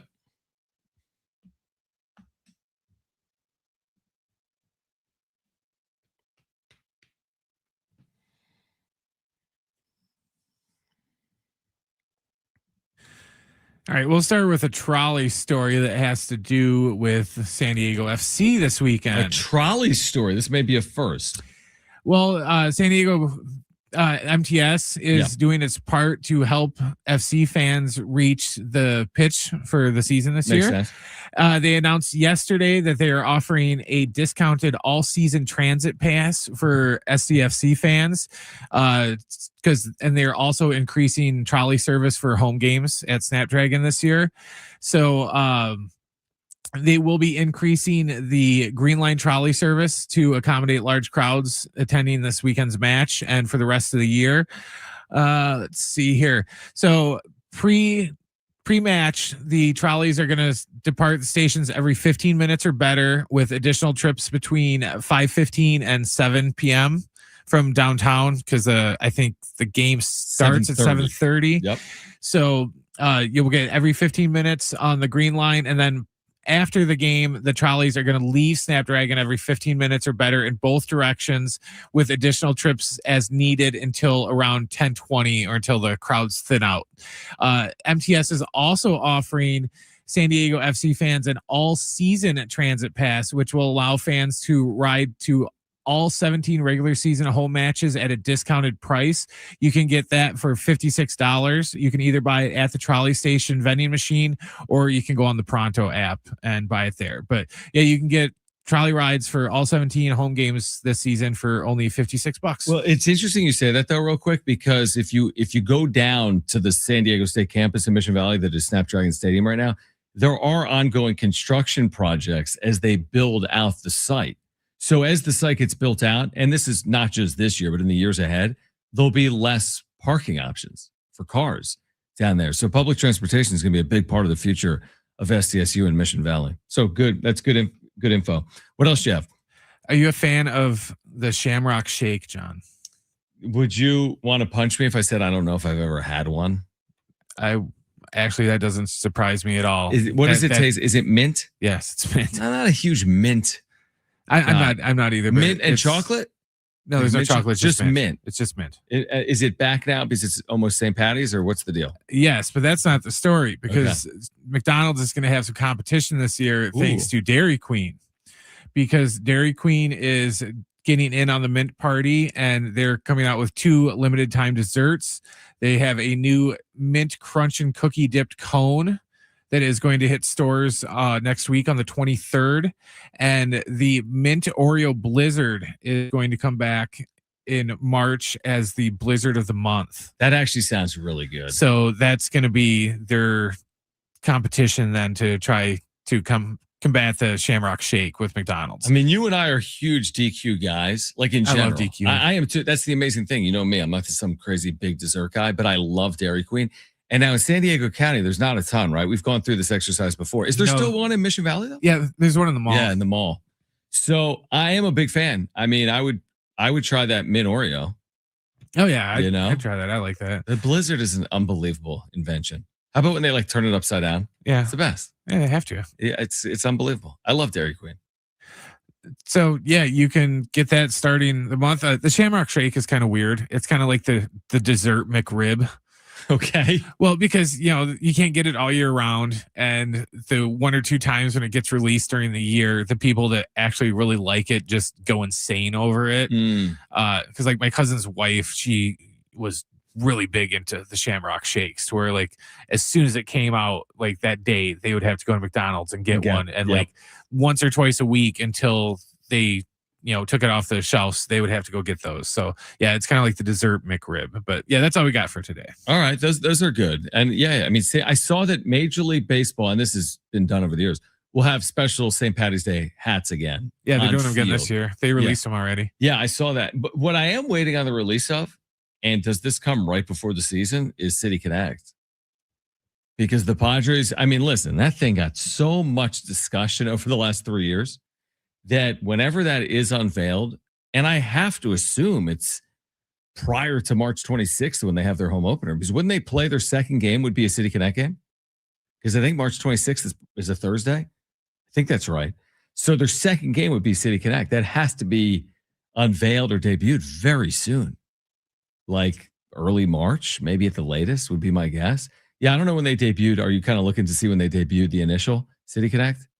Well, some teams have already announced when they're doing it, because the Nationals are unveiling theirs on March 23rd. Or no, that's last year. But yeah, last year they started to do them. Looks like the end of March, early April. They started to kind of roll them out and announce them. So, and I would think March 27th they play in them, the second game of the year at home. I would think they'd have their new City Connect. I mean, like am I the only one that thinks this? Like, it's kind of fascinating. They had this very unique look for 3 years, kind of polarizing. I think very popular. I think very successful marketing wise. And now what's the next one going to look like? Could be like completely opposite. Could be traditional. Yeah. So that to me is like kind of a huge open-ended question heading into the year. What is the Padres City Connect uniform going to look like? Can you imagine if they just wait until that Friday and we don't get to see them? They won't even wear them during BP. They'll just wait and just come out during the game, and that's the first time we get to see them. I mean, when we saw the ones initially, I was like, my jaw dropped. Honestly, remember that when we saw it, we're like, what is this? Yeah. Now, over time, I didn't think anything of it like last year. They've been wearing them for 3 years. It was just kind of part of their identity. And listen, you go to Petco or you watch the games on MLB.tv, there's a lot of people wearing it. And there will be probably even now, even with the change. But I think I could use maybe a little more traditional color combination. Doesn't have to be bland. I'm not saying make it the most bland thing, but I don't know if I need the pinks and the greens. I don't need it to be like... I don't want it to be too loud, but I don't want it to be boring. Yeah, I know. I don't need 2017. I want a nice happy medium. Yeah, I don't need Tatis rookie year Navy. That should not be the City Connect for 2026. No, and don't do something just god awful and ugly like the Cubs original City Connects. What that say? With the blue, the baby blue? The navy and baby blue when they had the navy pants and navy jersey. And there's some bad ones. There's some bad ones. Hopefully the Padres have a good one. All right, if you have a question for Brian Dutcher, text us. We're going to get to it on the other side. He'll join us live for the Brian Dutcher Show, 70470. Start it with the word team. For Brent and Sammy Long, who was here earlier, I'm John. Brian Dutcher Show coming up next on San Diego Sports 760.